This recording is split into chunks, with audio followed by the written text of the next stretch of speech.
The Horrible Gamers podcast may contain content not suitable for all ages. Listener discretion is advised.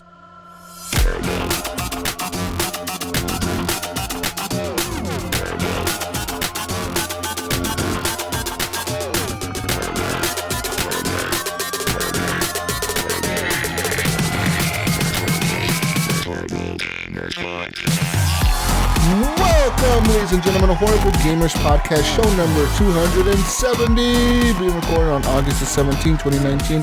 I am one of your hosts, Jesus Gonzalez, and I'm Jesus Walks today. I'm joined by my friend from Ohio, the Mayo. Steve, the Mayo is back. Welcome. What's up, man? How's it going? Mighty fine, sir, mighty fine. Ladies and gentlemen, unfortunately today we do not have the Gunny Chief. He is somewhere doing something. Did he go to Great America? Where the fuck did he go today? I think it was. I think he's doing the Great America thing again. Partying it up. Gunny always goes to Great America. Every year, he goes to Great America like 10 times, I feel like. Like, he must live around the corner from that fucking theme park. Because he goes there like 10 times a year, I swear.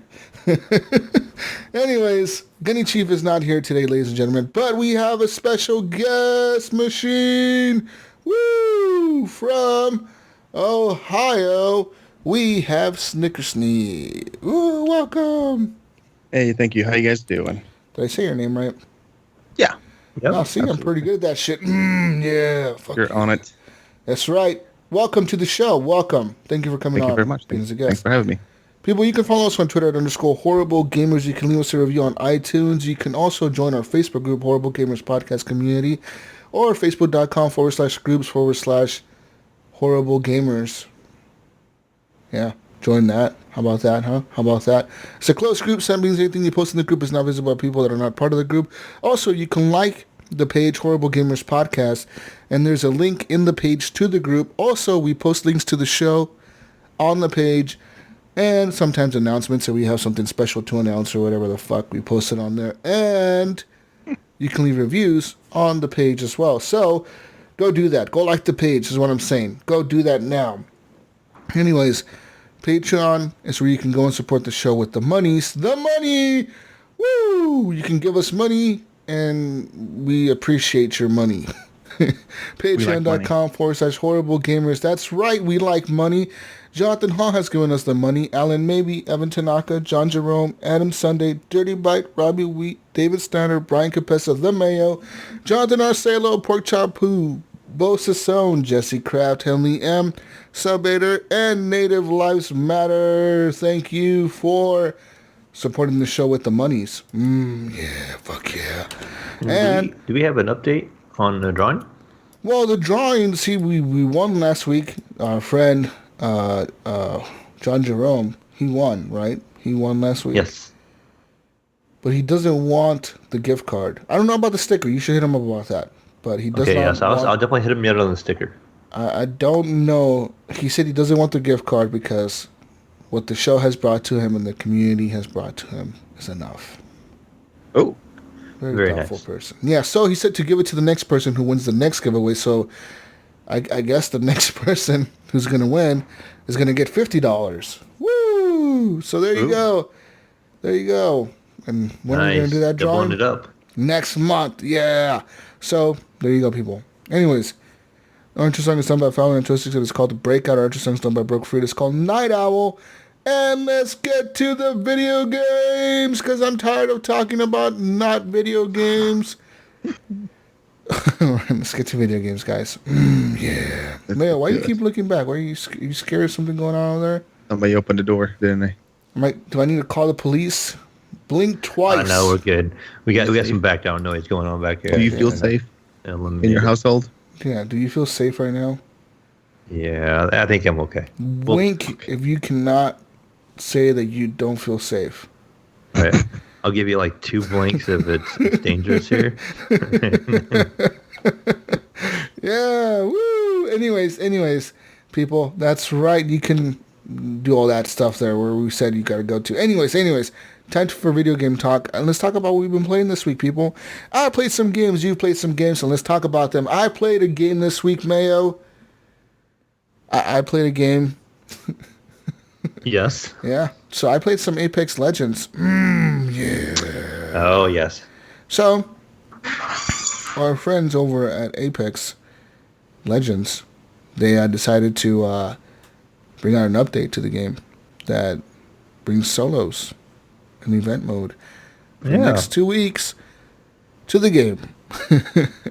With this event mode, there is a special tier loot of packages you can buy and or earn. The care So why did you packages. start off with buy? I feel right away that you're starting off with buy for a reason. Well, buy because it's most likely you're gonna buy them than earn them. It's very hard to earn them. To earn them, you have to like get these crowns, and the crowns turn into currency that buys the packs. To get the crowns, you have to do some challenges. For example, you must place top 5 25 times. So it's not top 5. I thought it was top 5 in solos 25 times, but apparently it's top 5 in any mode. So I'm assuming like if you play squads, it's probably way easier to get top 5. I think the first time you need to win, you need to be in top 5 solo, and then that unlocks the remaining 24 times in any match. Yeah, so I did the first one solo because I got like to number 3 in solo, and then it like unlocked that, and then it was like, okay, now you can do it the next 24 times in whatever mode. Yeah. Also, you have to do 25,000 damage to unlock a pack. That's another one of the challenges. And there's another challenge where you have to, I forget what it was, like get headshots or something, or get knockdowns or something in solos. It says in solos you have to do something it's not a specific character, it's just you have to do something. Like, oh, you got to run the gauntlet. The fucking gauntlet. The new, like the little updated to the map area they did over there for Octane. So they got the gauntlet there. What it is you have to jump over one of those hoops. Hoops, I just haven't wearing done that. Wearing a freaking body armor. Yeah, I haven't done that yet. Mayo told me to run the course, and I ran the course, and it didn't unlock it for me. So I gotta find the hoop. I gotta go there when like the circle's kind of far away, I guess, or something. I don't know, but I'm gonna go and try that sometime, maybe with the squad, because someone can watch my back while I do that stupid shit. Anyways, I've been playing some of the solo mode. The solo mode is really difficult, people. Like, I get in there, man, and these guys that are the champions, they have like 30,000 kills, and I'm like, holy shit, dude. Like, holy shit, how am I going to fight this guy? I noticed that the main favorite that people are rocking in the solo mode is Bloodhound. There's obvious reasons why people are using Bloodhound. He's very easy. You can track people. You know what I mean? Like, if you run into a room and somebody's been there before, you can see their fucking footsteps, and they're like, oh, they went this way, they did this, they opened this door. So, people are using Bloodhound quite a bit, and personally, I've been trying to use Lifeline. She's not that good for solos.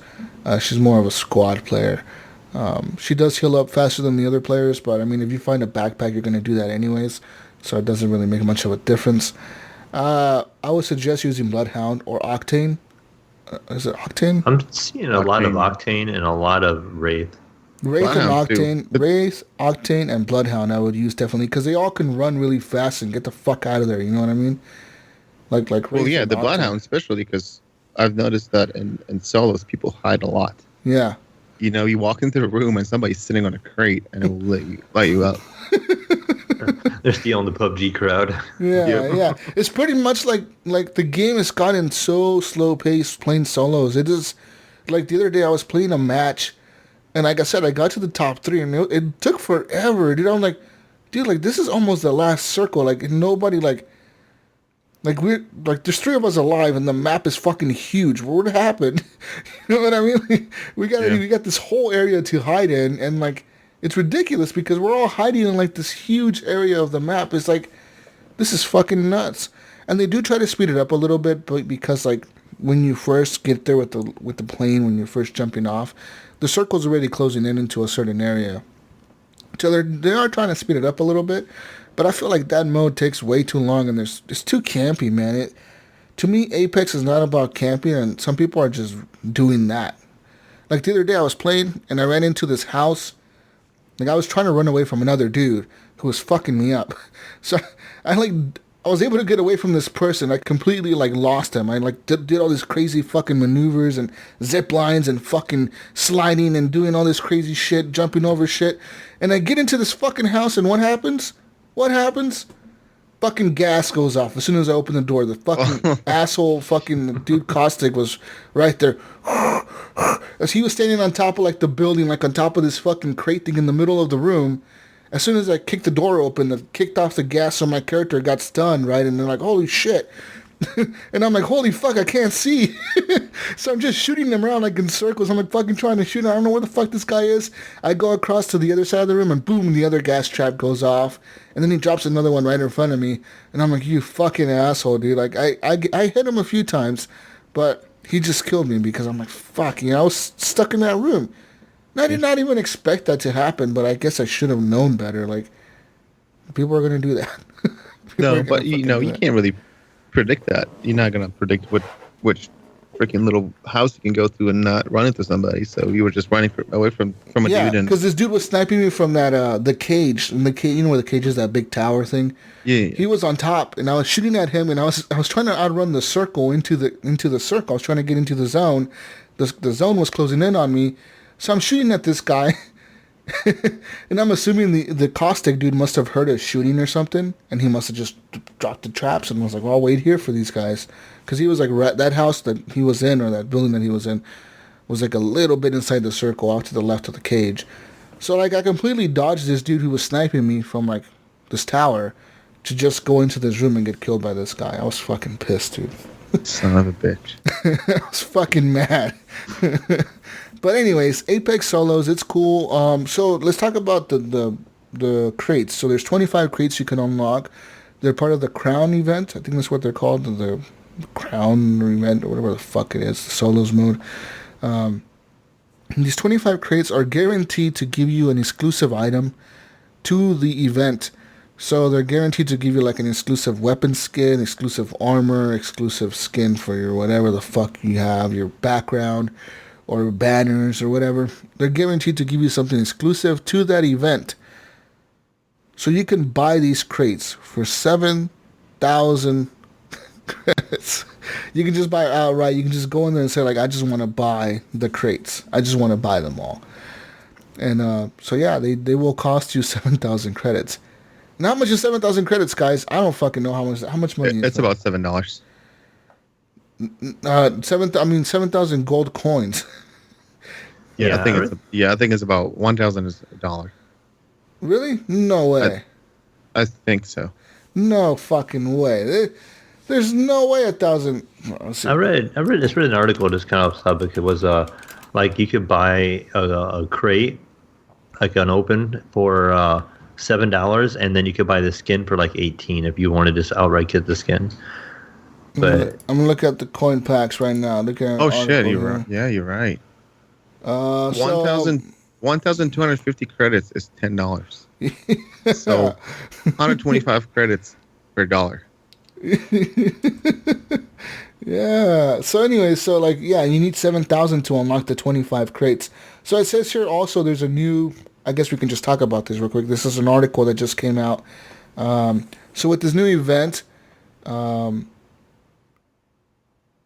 can unlock a virtual axe.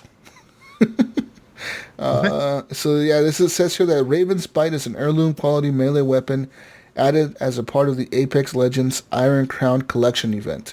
Heirloom is the highest tier of items in Apex Legends. So it says here you expect the axe to be pretty expensive, but it says here that Raven's Bite is going to cost you about $170. So yeah. So this is what it happens. It says here the Iron Crown Collection contains 24 other rare and legendary quality items the players can unlock. In order to sink your teeth into Raven's Bite, you first have to unlock every other item in the collection to then unlock Raven's Bite. That's what I'm saying. Like they did this on purpose. That's why I said you have to kind of buy your way into this fucking loot that they have going on. Because yes, technically you can earn them and you can win them. But if you're just an average player that's not getting constant wins or constant kills or constant challenges, or you don't have all day to stay up and play video games because that's all you do, fucking play Apex all day, you're going to fucking not be able to do this. Well, the article I read, too, is you can only unlock a max of, like, 2 of the skins, I think, and you have to buy the rest. It says The here, article I said was saying you had to spend $170 to even be able to get to the axe. so it says here you can pick up 2 of the loot boxes, like 2 of the Iron Crown loot boxes from in-game challenges. Like I said, there's the one that you have to do 25,000 damage, and then there's the other one that's tied to like getting so many kills or so many wins or whatever. So you can unlock 2 crates by playing the game. To unlock the rest, you have to pay about $7 per crate. Okay, so I'm gonna make a quick correction to what I said earlier. 1,000 coins costs $9.99 straight from Origin. 2,000 coins cost 20, 4,000 40, 6,000 60, and 10,000 coins $100. So Yeah. you get some bonus, and then if you have Origin Access or Origin Premier, you get 10% off of it. But this is not just it, dude. Say you go, right? Say right now you go and you buy the 10,000 coin pack for $100, right? And you buy all the packs. 7,000 coins, you buy all the packs. Mm-hmm. You still have to buy more coins because when you unlock Raven's Bite, you don't unlock the melee weapon itself. You unlock the ability to purchase it with coins in the store. So you have to pay. So you pay for the crates to unlock, and besides say you somehow get the 2 for free in the game, you pay to unlock the 23 of the other ones that are left. You unlock all the items. You have all the things to unlock Raven's Bite, and you're like excited. You're like, yes, I got everything. And then the game's gonna tell you, well, now you have to give us 3,500 gold coins to unlock this weapon. That's another 10, 20, $30. The fucking definition of a ripoff. So, yeah, people did the math here on Kotaku, and they said it's roughly like if you're just paying for everything, it's probably going to be around $170 that you end up paying.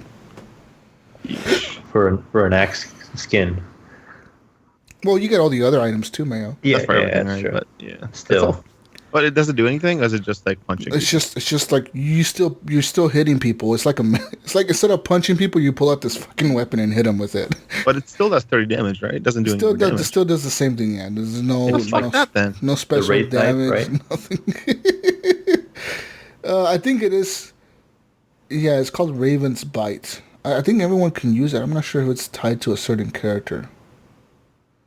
Probably. I would hope so. I can't believe $170 plus. I can't believe that it's like that. Could you imagine it was locked to one character after you spend $170 on it? Oh my god! You can only use this on your worst character. Go ahead. Right. You can have it on Caustic. It says here that even like big streamers now are like Shroud and shit are saying that why would they even include this? Like during the stream, he was like, why the fuck would they include this weapon in the game to unlock? Because they tell you can unlock it, but you have to get everything else first to unlock it. Like, so they're telling you, okay, you can unlock this cool looking thing, but first you have to pay us to unlock all the other crates, and then you have to pay us again to unlock this skin. That's ridiculous, dude. That's only something EA would do right there. Yep. Hello, EA. And I can't believe that Respawn is letting them get away with that. Like, how did Respawn look at this whole situation and look at this whole event and think, oh, yeah, we should really make it so where people have to pay us for all these crates. Then we'll let them unlock 2 of them. Fuck it. We'll let them unlock 2. We'll be nice. But they have to really grind it out to unlock those 2. And then we're going to fucking make them pay for the rest, like $100. And then we'll make them pay another $30 for the main weapon they want. That's some bullshit, really? Dude. I mean, Respawn is just EA's little bitch, right? I mean, they are developer paid by the publisher EA to make a game. So I don't think they have too much of a say in that matter, really. Well, I mean, according to Vincent Pella, when they were making Apex Legends, they kind of did it on their own. They went to EA and told EA, like, hey, look, we have, like, the next game you have us working on, and then this game we're working on, this Battle Royale game. And, like, they said, like, Vincent Pella said that the executives at EA, they didn't want to make Apex. They didn't want a battle royale. They didn't think it was gonna work. They were like, no, don't focus on the battle royale. Focus on this other game. So like Vincent Pilla apparently grabbed like a few of his team, like his developers on his team or whatever, and like had them working on Apex Legends on the side, like a side project, like alone, like like overtime. You know, like, hey, work on this shit on your overtime or whatever for free or whatever. And then finally, when they decided to just show it to EA at the end when they had it done, EA was like, okay, fuck it, put it out. We'll see if it works. And they put it out, and it fucking became a hit. They weren't expecting that. So, but like, that's what I'm saying. Like, what the fuck is Respawn thinking, man? Like, this is ridiculous. This is $170, dude. Yeah, but now EA probably has pretty much most of the control, probably, unfortunately. Yeah, once they bought the rights to the game or paid for publishing of the game and finishing the game or whatever, probably that's where they took over and got the rights to it. Or I'm not sure how it works, but I'm sure they they have control over what Respawn can do with the game. It's just ridiculous. I mean, yeah, it really is. The axe looks kind of cool. It just looks like a little hatchet axe thing. There's a picture of Bloodhound holding it right. I can't believe that thing right there cost $30, dude. I can't fucking believe it. That is insane. What was it called again? It's called Raven's Bite. Oh, bite, not butt. Jesus will have it next week. Next week. I got Raven's Bite, guys. Woo! I'll be doing all the emotes with Raven's Bite. Yeah, fuck yeah. Mm-hmm. Just like how you got to buy all your season pass levels to keep up over there. You're going to have Raven's Bite too by the end Raven's of the Bite, season. guys. Woo, best game ever. Apex Legends. No, man. No, not for it's me. Bloodhound exclusive. It's just for Bloodhound. Are you fucking kidding me?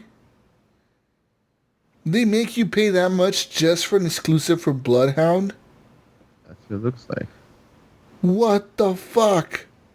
Oh, you better play a lot of Bloodhound if you pay that much for it. Oh That's my one god. expensive skin. My favorite character. Yes. Woo! No, I can't believe that they really make it exclusive to one character and they make you pay that much fucking money.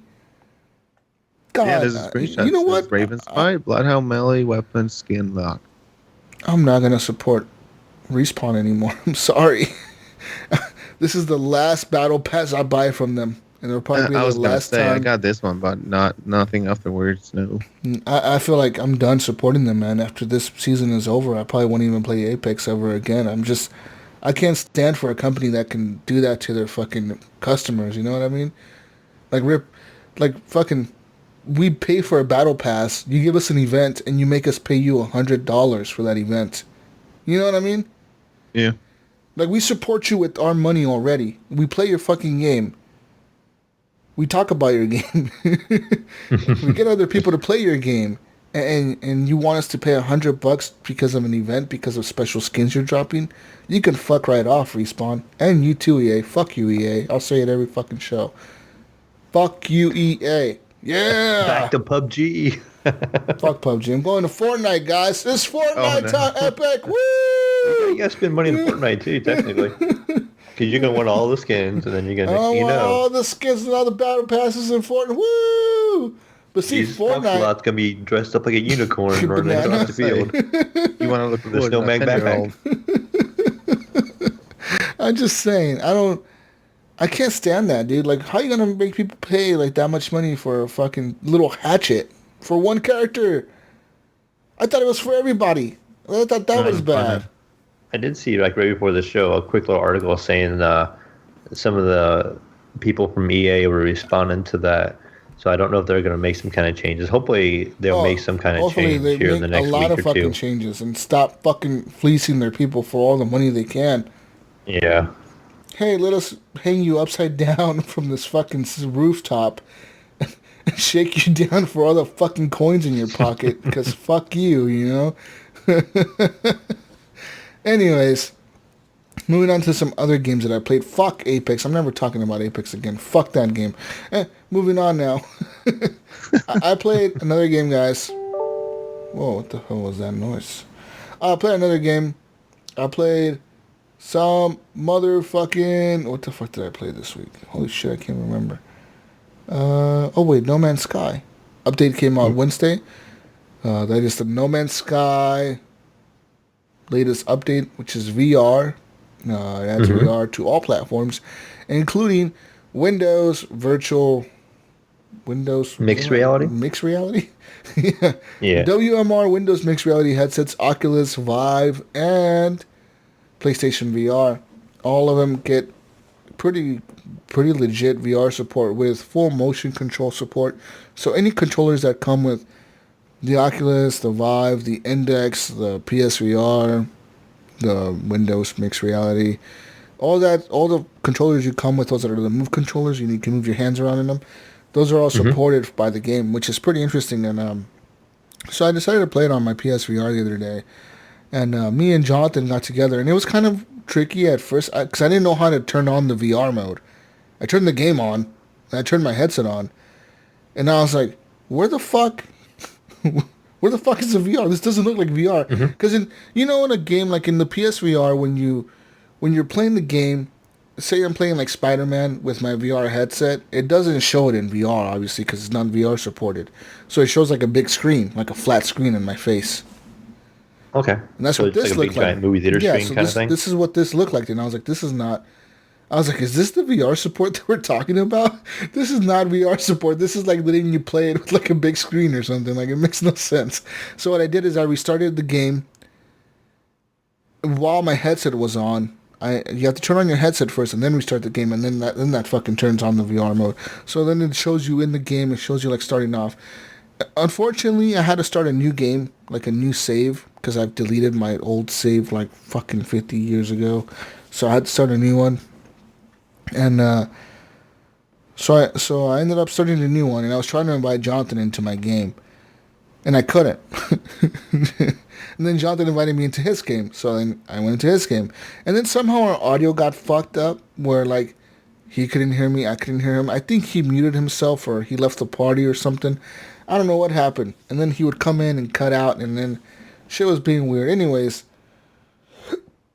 starting that game in VR from the beginning is really fucking hard, because if you ever played the game before, you start off with that when your ship is like crashed on a planet or something, random planet, your ship's crashed there, and you gotta find all the stuff to repair it. So in the VR mode, you have to pull out the gun from your back, like you have to reach to your back and pull out your little blaster thing, and then like you use your left hand to pull up menus, like you tap on the back of your left hand, and then you tap on the gun, or you tap on the wrist of your right hand to pull up other menus and like refill inventories. And it's kind of really tricky, man. It's really hard to explain and just speaking about it, you know what I mean? It's really difficult to explain because you have to really see it to understand what I'm talking about. So you just see your floating hands, you see your hands, you pull out your blaster, you put your gun away, you put it like you have to reach back behind your back and put it away. Then you like pull up your menus, you have to pull up, like I said, on your wrist, pull up your map. You can pull up intercoms, like if you want to, like if there's somebody in the game talking to you, like an AI or whatever in the game is talking to you, an NPC, you can pull up your intercom and talk to them. So me and Penn finally ended up getting together after like a long time. We ended up restarting the game, and I just joined his game, and he was in creative mode. So it's really cool in VR. I would suggest you just go into creative mode. Fuck playing the regular game. Just go into the creative mode, because creative mode just lets you explore with everything unlocked. You don't never have to worry about health. You never have to worry about food, about shields, about anything. Like, you don't have to fucking craft anything. Like, you just pull up the menu, and if you need something, you just put like, I need a fucking shield battery, and you just put it on your fucking guy. It's like, you now have maximum shields or whatever. Like, I need a super shield for my ship because we're in a hazard zone. You put it on your fucking spaceship right away, and you're good. You can spawn like little rovers and little vehicles that are on the land. So you pull up these like landing pads. You put them down in the fucking world that you're in. And me and Penn put down like 20 of them on this planet. We're like, dude, if somebody shows up to this planet one day, they're going to be like, where the fuck are all these things left here? Just fucking landing pads everywhere. But pretty much these things, what they do is they spawn in vehicles. Like one of them is like a big like like a big like Tonka truck, dude. This thing's fucking huge. It has like 8 wheels. It's fucking huge, like a Tonka truck. And then I jump in mine, and he jumped in his, and we were just driving around the planet on these Tonka trucks, and we're like, oh shit, this is fucking crazy. And Penn was like, yeah, dude, this is fucking awesome. We're just hauling ass to the fucking planet. Another one was like these little motorcycle-looking things. It looked like little motorcycle bikes. We were hauling ass on those, and then I ended up falling into a cave. I couldn't get out of it. And then we spawned in like every vehicle. We spawned in the rover, like this little rover-looking vehicle, looks like a Mars rover or something. We spawned in one of those. We were driving around in that.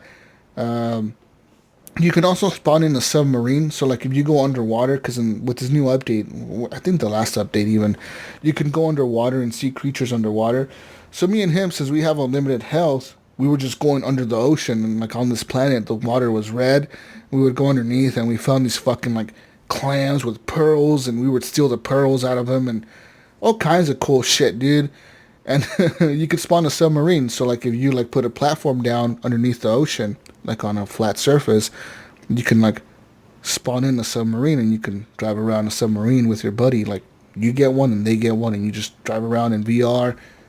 And it's pretty cool because you're inside the cockpit of the submarine in VR, you know what I mean? You get in this shit, and you're in there, and you see the screens, you see the depth, you see like the planet, the type of planet you're in, the temperature of the water, all this shit around you.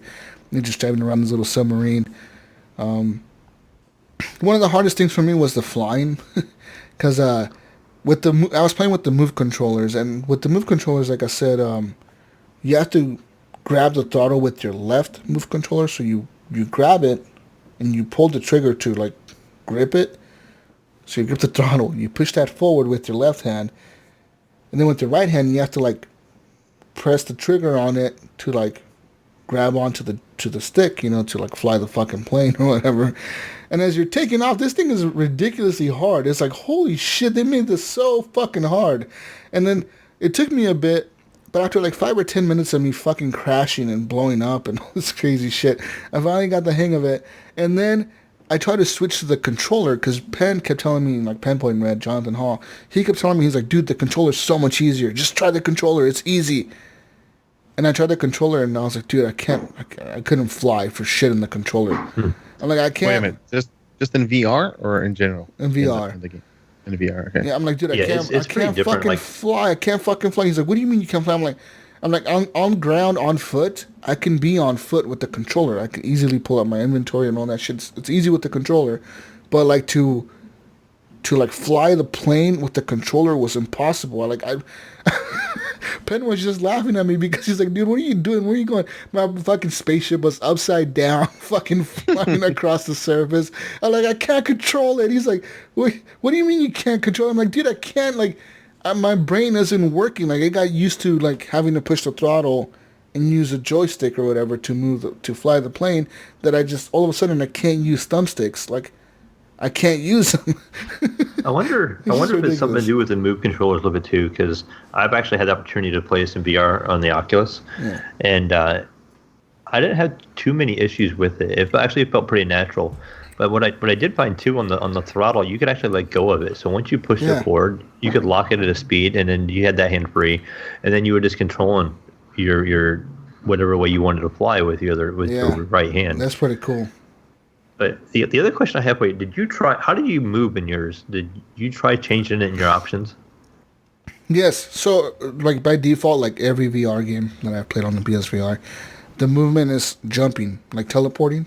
Yes. That's the default movement. Mostly in every VR game that ever comes out, that's the default movement. There's been a few that's a little bit different. I think most are like that. And everything has that snap turning where you, like, if you're turning, it snaps, you know what I mean? So it doesn't get you sick or whatever.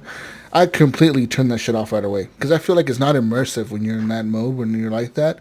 So I moved it to where you're walking smoothly, like you're just walking forward, and where you're smooth turning. I turned that on too, so like it's like you're really walking and moving. You know what I mean? Okay. Mm-hmm. Yeah, that's what I did. Because I hate that snap fucking turning. Even like in Firewall 0 Hour, they had that snap turning, and I was like, this is fucking shitty. I hate doing this. But yeah, real quick, you figure it out. But the game is something to experience. Like I said, in VR, when me and Penn we first didn't see any creatures, man. But when you first see like your first, like a pack of like fucking animals running around, it was like we were like in Jurassic Park. You know, like you remember the movie Jurassic Park, and the first time they see like the big dinosaurs, and they're like just like holy shit, like that's happening. That's how like I felt me and Penn probably looked like. They're fucking wearing our VR headsets. We're like, holy shit, dude. We're like, they're fucking right there. And Penn was like, whoa. We were just like fucking like little kids, dude. Like, this is incredible. The scale of it is pretty neat. Like the different sizes of you'll see little ones running like around and you'll see big ones walking around. Yeah, we saw a bunch of baby ones and we were like looking at them and we're like, whoa. And then the big one came up to it and we're like, whoa, this must be like the mom or something. But it was fucking crazy looking. Like, and it was the dad because he had a dick. We were just running around. We were just like in this crazy looking planet, and then we took off from there. We went to another planet, and this other planet was weird. Everything was a hexagon. Everything was hexagons. Like everything was a hexagon, and there was like these like domes and shit built out of hexagons, but they were all like holographic. Like they were like gold plated and shit and silver plated. And we're like, dude, this is a weird planet. And then, like, that planet made me feel weird. Like, I even told Penn, like, I feel like I'm seeing things, dude. And he's like, he's like, what the fuck do you mean? I'm like, I feel like I just saw an animal over there, and I ran there, and it wasn't an animal. It was one of these fucking hexagon fucking things. And he's like, do you see the spaceship in the sky? I'm like, where? So we were like both seeing shit. I feel like we don't know what the fuck was going on, but on this planet we were like hallucinating or something, because like he was like, yeah dude, I just saw the spaceship fly right above us and it went that way. And I'm like, Penn, there was no spaceship that flew above us, dude. Like I did not see a spaceship fly above us. And then finally, like after, I think it was after that planet we were done playing. I mean, I had an earache this week. It didn't go away last week. It came back this fucking week with force. So, like, my ear was hurting and I was, like, fucking feeling dizzy. I was like, this is fucking weird, man. Like, I'm tripping out. I'm seeing shit. And I'm not starting to feel so good. I don't know what it is. It was just, I think it was just the way the planet was. It's just a trippy looking planet, you know, and you're in there and it's fucking weird to, like, you can get lost, dude.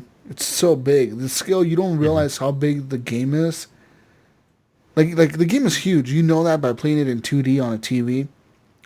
But when you're in there and you're just walking on this planet, on the surface of this planet, and you're like, I could just go this way and walk that way forever. I'm like, when I did the campaign part of it, like at the beginning. I haven't played it. I bought it when it first came out, and I've always kept it in my library, but I never really played it. Like I tried it once right away, didn't like it, and I never really went back to it.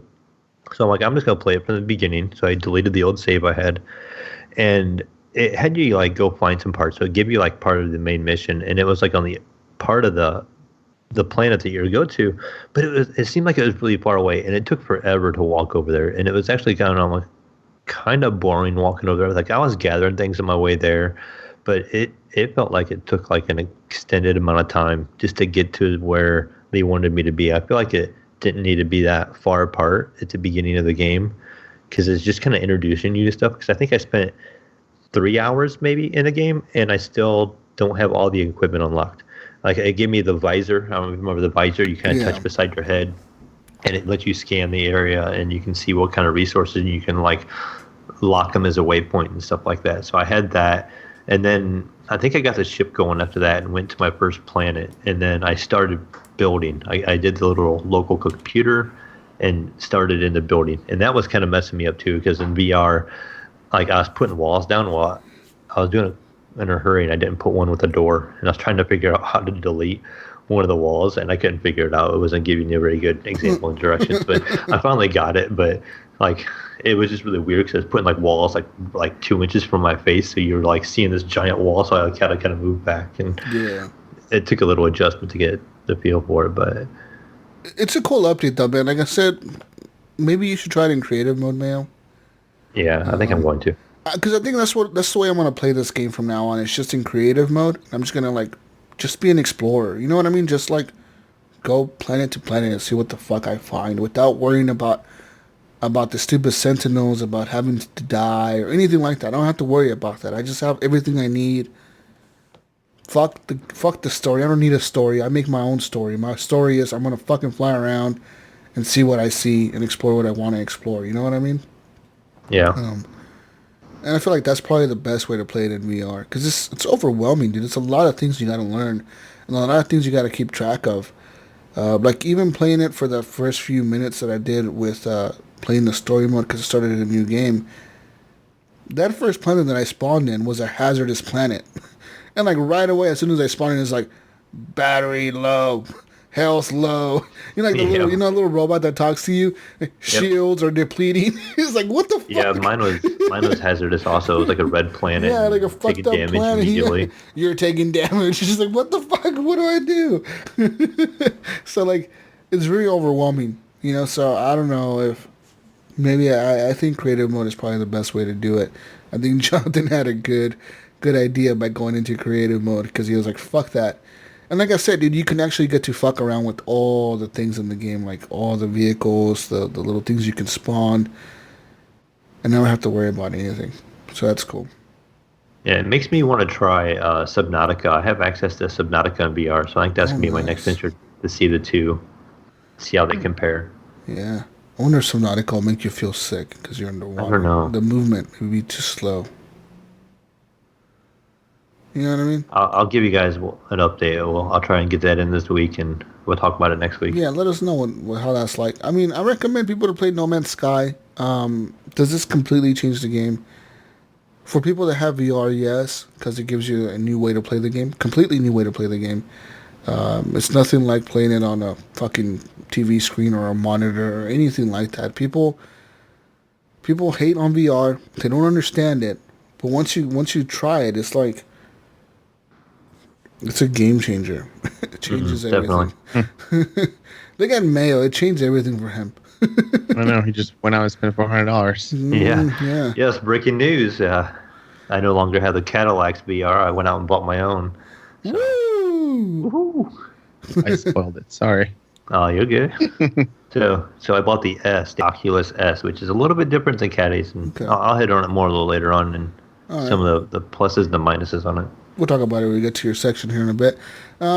Last games that I played this week was what the fuck were the last games that I played this week? I don't remember. What's the Epic game? No, that Epic game, yeah. Rebel Galaxy Outlaw.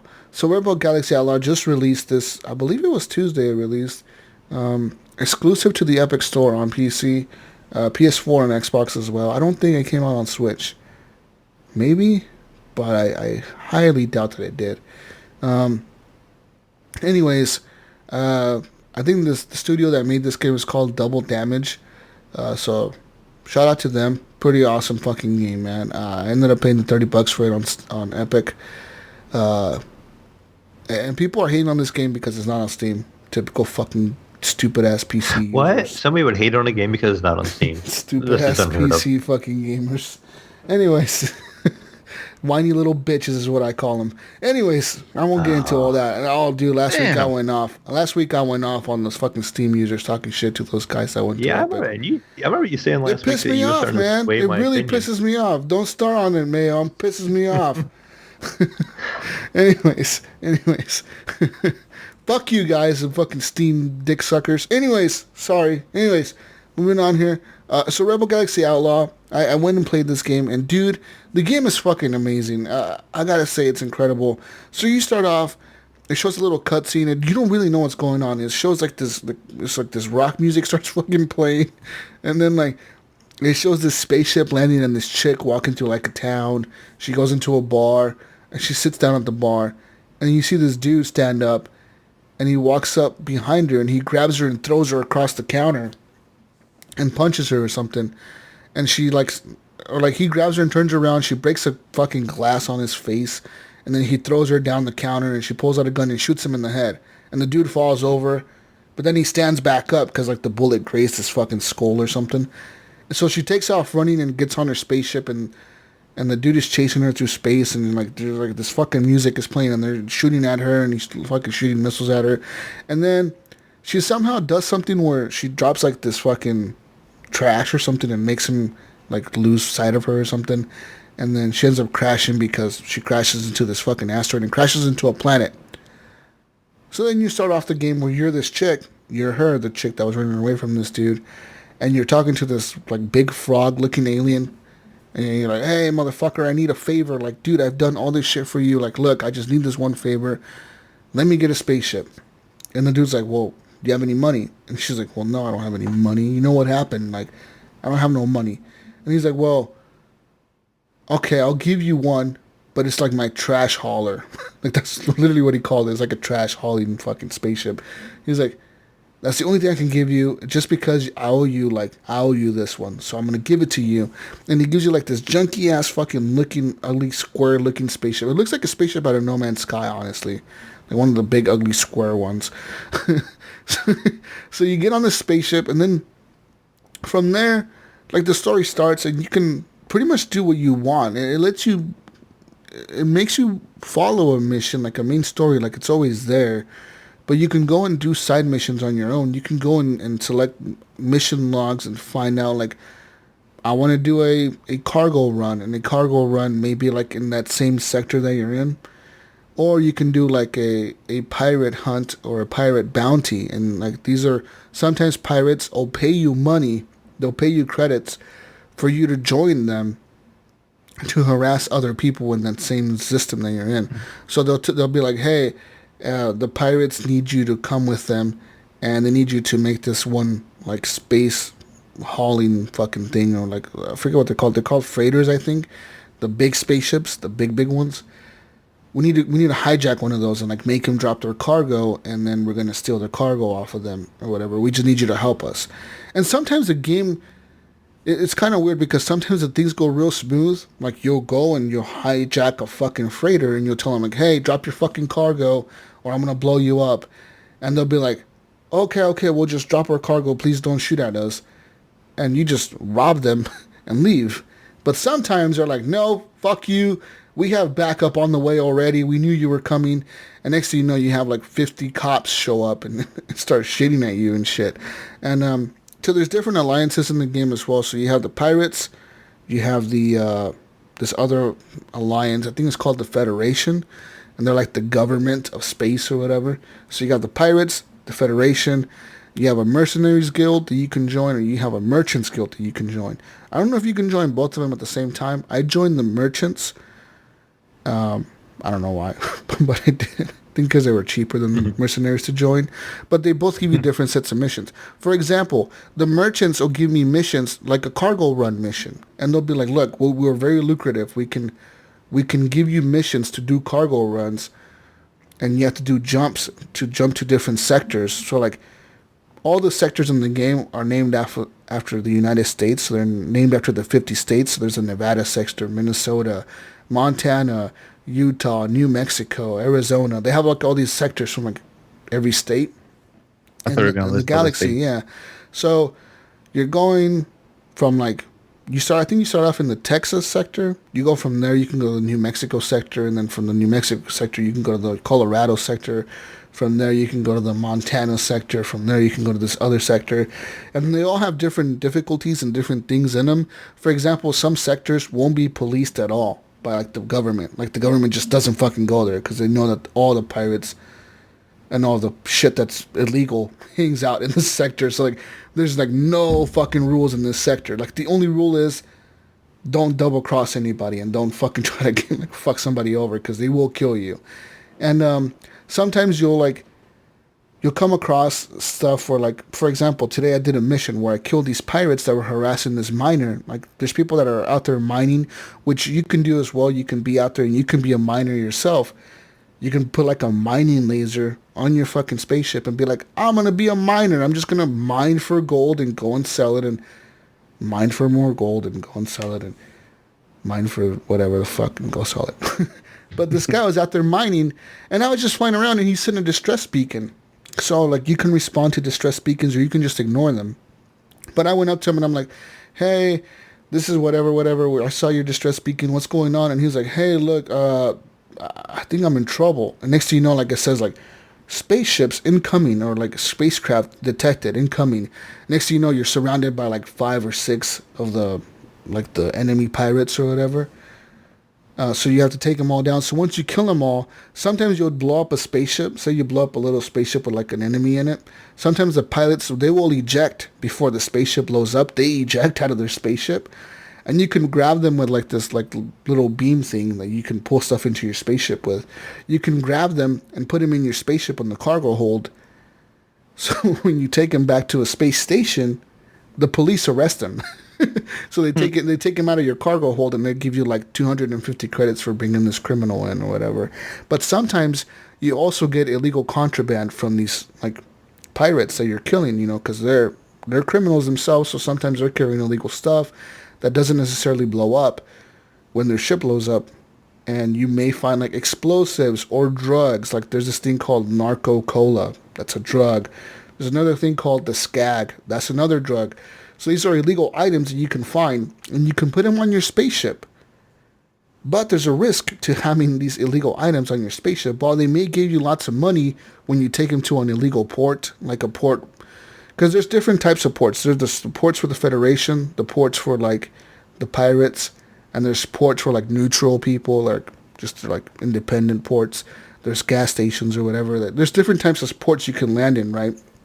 So like if you have illegal items in your ship and you're coming into a Federation port, sometimes they'll do a scan on you, like the police in the area. Oh, shit. Uh-oh. They'll pull up to you and they'll be like, "Hey, don't move your vector. Like stay flying on that same flight path. We're performing a scan on your ship." And like if you have illegal shit on your ship, they will start shooting at you right away. And be like, "Hey, you have illegal explosives on your ship, or you have illegal drugs on your ship." They tell you like, I think they either give you an option to drop them, or like you can just be like, "Fuck you, I'm taking off. I'm Pickle Rick, bitch," and you take off.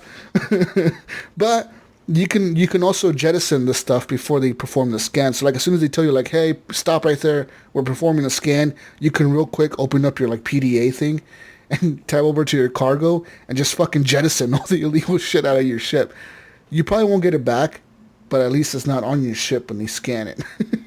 You know what I mean? There you go. So it's not necessarily yours, so you get away with it. But there's pretty cool little upgrades you can buy for your ship. So you can buy like, for example, I'm a merchant, so I'm probably going to be getting these upgrades for my ship, where I can buy like cargo holds for my ship. I can buy one that has like 10 slots, 20 slots. I think the most I can get is like 40 slots on my cargo ship. But I can also buy these other upgrades that cost significantly more, but they're like discreet cargo holds, where like they have like a special coating on them, so I can put illegal items in those holds. And the police, So it's like a little compartment under the carpet. Yeah, and the police scan my ship. They're like, "Oh, he has nothing illegal. He's legit. I'll let him through." So, like, that's pretty fucking cool. Like, they have, like, all these little upgrades and shit you can put on your ship. You can, like, buy different weapons for your ship. You can buy different shields, different reactors, different things, different engines. And then you can also buy, like, of course, different spaceships. And they cost a lot of money. They'll cost, like, 500,000 credits. And you start off with, like, nothing. Like, you have no credits. So you have to kind of start building up your like little empire of money or whatever to fucking... I think the main story is you're trying to get revenge. The dude in the beginning killed your husband. And I think he was trying to kill you too. But you shot him in the fucking head before he killed you. So like the story is you're trying to find out why he killed your husband. And you're going to try to kill him before he kills you. You know what I mean? It's kind of like this cat and mouse game. So, like, right now I'm, like, in the third mission into the game. I flew to, like, this... I think it was called the Nevada system. And, of course, in the Nevada system, there was, like, this big spaceship. But it was so cool looking because, like, when you go there, like, it looks like two, like, casino chips. Like, spinning... It looks like it's a casino. Like, the frog guy who gave me my spaceship, he owns a casino. And, like, it looks like two casino chips... but like a satellite. It looks fucking cool. Like it looks cool as shit. And like you just dock in there and you talk to the dude. It's not like an open world game where like you walk around. So when you dock somewhere, it's like a menu. It's like you says like go to bar. You can go to the bar and you can select like talk to the bartender or play slots or play 8-ball or play dice or like do different things. And then that'll trigger a cutscene. You know what I mean? So like if you go like talk to a bartender, it'll be like, "Hey," and then you'll show your character sitting down and like the bartender will walk up and they'll be like, "Hey, what's going on?" And then you can like ask him different things. You'll be like, hey, what's the news around here? And you'll be like, well, I heard that over here this happened or something, and then that gives you like a hint to like, hey, if I go here and then check this sector, there may be some stuff there that I can loot. You know what I mean? Or like you can ask them like, hey, is there any bounties around here? Like, have you seen anyone that's wanted around here? And they'll be like, well, give me like 200 credits and I'll tell you who I saw. And then you give them like the credits. So when you take off and you leave the space station or wherever you're at, the casino, for example, say you left, the dude will send you a message on your spaceship and he'll be like, I saw this guy, he's wanted by the Federation. If you can catch him or kill him, they'll pay you this much money for him. This is the last location that he was at. So now you have a bounty you can go hunt down. So there's lots of things you can do in this game. Being a merchant, be a mercenary, you can just be a trader that just trades cargo and that's how you make your money. Or you can be a mercenary that upgrades your ship and attacks people all the time. You can be super allied with the pirates in the game. So you can be like a total villain, just like a bad motherfucker, just like every time somebody sees you, they're scared of you, the type of villain. Or you can be like a really good guy that's like just trying to help people and like you're really well known with the Federation and the Federation doesn't fuck with you, but the pirates know who you are because they're afraid of you. So it depends which route you want to take. The game is fun, and I'm looking for improvements to the game. There's a few things that they can improve. For example, like I feel like the shooting and like the game is very arcadey. It's not simulation at all. It's not nowhere near like what's that other fucking game? Elite Dangerous. It's nothing like that. Like the game is very arcadey, and people have actually complained about that because there's people trying to use their HOTAS fucking flight sticks and shit. Yeah. And they're saying like that doesn't work. Like the game, I mean, it works, but there's no fucking need for it. I'm playing this shit with an Xbox controller. You know what I mean? Like, like it's pretty simple to fly the fucking ship and not blow up. You know, like there's been a few times where I've died, but that's because the other people they outgun me and they have way more powerful shit than I do. So like, there's no way I can fight them. But once I get my ship upgrades or get a better ship or whatever, I'll be able to fight them and take them on. But yeah, I'm excited to play more of the game. I really enjoyed the first game. That was a game that I actually discovered a couple years ago, Rebel Galaxy, the first one. But this Outlaws game it's really fucking good. For $30, I recommend it highly. Like I said, it's like a space RPG type thing, but you're not walking around. You're in your little spaceship, and you're just upgrading the little spaceship, and you're playing the story, and you're doing your thing, and you're playing as this chick. Yeah. So when you're flying through the different sectors, is it kind of quiet? I mean, is there any other stuff going on? Like as you're flying through, like what does it involve after that? So you're going through a sector and it's not one you need to be. Is there other dangers that you gotta look out for? Yeah, there's constantly. Sometimes, like I said, sometimes the police will randomly pull up on you. Like the cops will randomly like pull up next to you, and be like, "Hey, we're scanning your ship," or you'll run into for example, you'll run into a distress beacon, and they'll be like, "There's a distress beacon over here." And you can go answer it, but you have to be kind of close to the ship to answer it, so you have to fly towards them. But sometimes you get there and you realize this is a fucking trap, and now you have like 10 enemies that show up and they're like fucking attacking you and trying to kill you for your shit, you know. But sometimes you can very rarely, you can convince the enemies to not shoot at you. You can be like, hey guys, maybe we shouldn't shoot at each other. How about we just like go our separate ways and we call it good? And sometimes they'll be like, okay, like, yeah, that's a good idea. Fuck it, we'll go our separate ways. You know what I mean? Or you can just give them all your cargo and hopefully they leave you alive. They're like, here's all my shit. Just you give them all your stuff and then they leave you alive. But yeah, there's stuff and so yeah, like as you're flying through other sectors, you run into stuff like that. You'll run into other ships, into freighters. Sometimes you run into like a big freighter that's flying through and they'll tell you like, hey, spaceship, blah, blah, blah, back away or we're going to open fire on you. You're entering our flight path. Because they're thinking you're going to try to hijack them. So they tell you to get the fuck away from them. So you have to like move away from them or turn around or do something, you know, where you show that you're not trying to attack them. And you can, like, if you're flying through another sector that you don't need to be in, you can always stop at a space station and get missions for that sector. You can be like, hey, look, I want a mission for this sector. Like I said, there's always missions there. There's always like a pirate mission, a merchant mission, a mercenary mission, a federation mission. There's always missions in these sectors that you can do for the people in there. Yeah. Or sometimes the stress beacons are really simple. Like I did one today, for example. This chick had like a little like cargo spaceship, and she was like, "Hey, I'm kind of scared of flying to like the jump, the jump, the little jump tower thing where like you jump to another sector, like the little fucking space stations you jump." She's like, "I'm scared to fly there. Like I feel like I'm gonna get attacked if I fly there by myself. Can you fly with me?" So like you just press A to like attach your ship to her like vector or whatever, and you fly with her, and then it skips the cutscene and it shows you getting there. And it's like, oh, you escorted her to the fucking jump station or whatever. Here's like 10,000 credits for that. She's like, oh, thank you. Here's a little credit, for doing that for me. And I was like, holy shit, I made more off of this than I ever done on a mission. You know what I mean? Like, I'm over here getting blown up and getting shot at, and I'm getting paid 1,000 credits, and this chick just gave me like 10,000 for flying with her for 2 seconds. It was kind of crazy, but yeah, the game is very interesting, dude, and I really enjoy it. Too bad that not a lot of people are going to get to play this game because it's an epic store exclusive.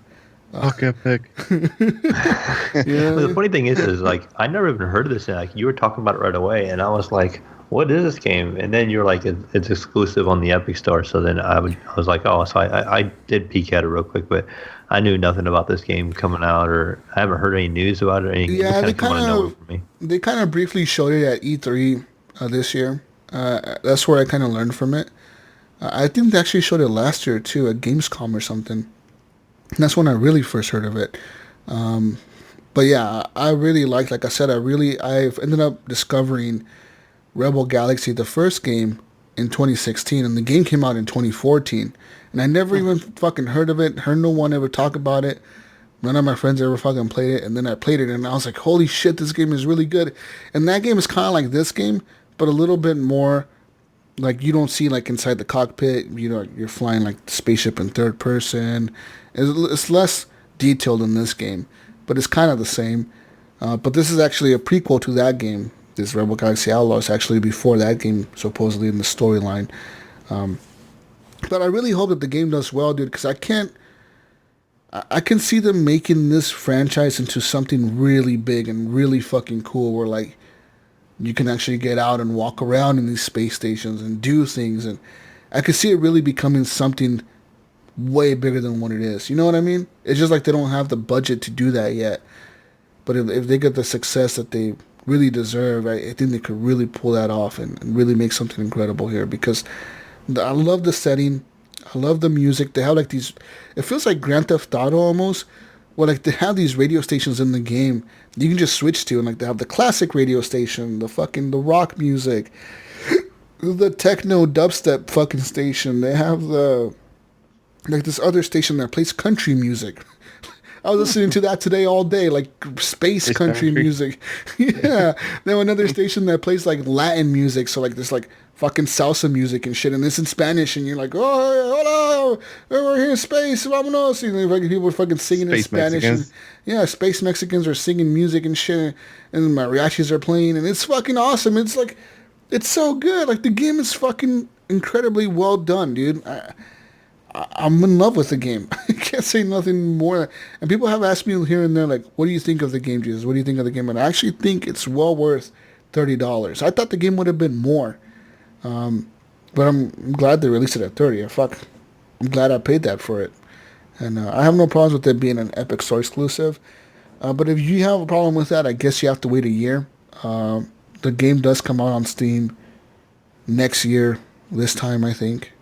So August. In a year, Steam is going to be flooded with all these games that have been out for a while. And people are going to be like, hey, the ones that are holding out, they're going to have so many games to buy. Yeah, 2020. So, but the game did come out. It did come out on the Xbox One and the PS4. So it's available on those platforms as well.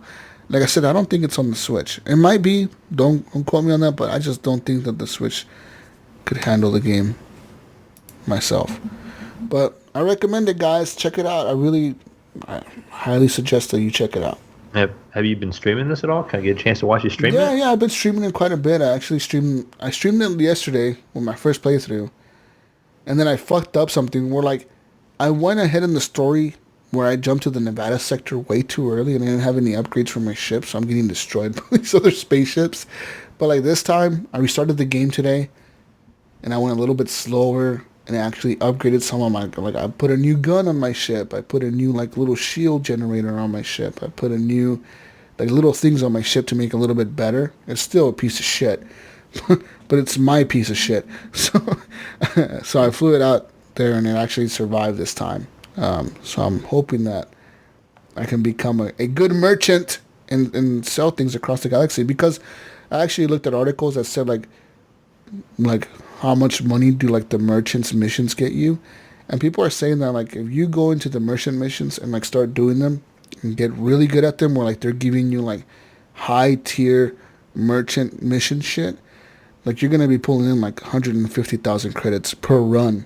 Like sometimes it'll be like a multiple sector jump, like you have to jump 8 sectors to get to the other side of the fucking galaxy or whatever. But if you deliver this cargo, we'll give you 150,000 credits, which is a lot, dude.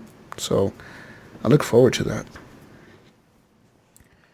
Very nice. Yeah. Anyways, I'm done talking about Rebel Galaxy Outlaws, all that other shit. I'm done. I'm fucking done. Nothing else I played this week. Go ahead, Mayo. Tell us about your experiences. Oh, okay. So we'll start off by hitting off.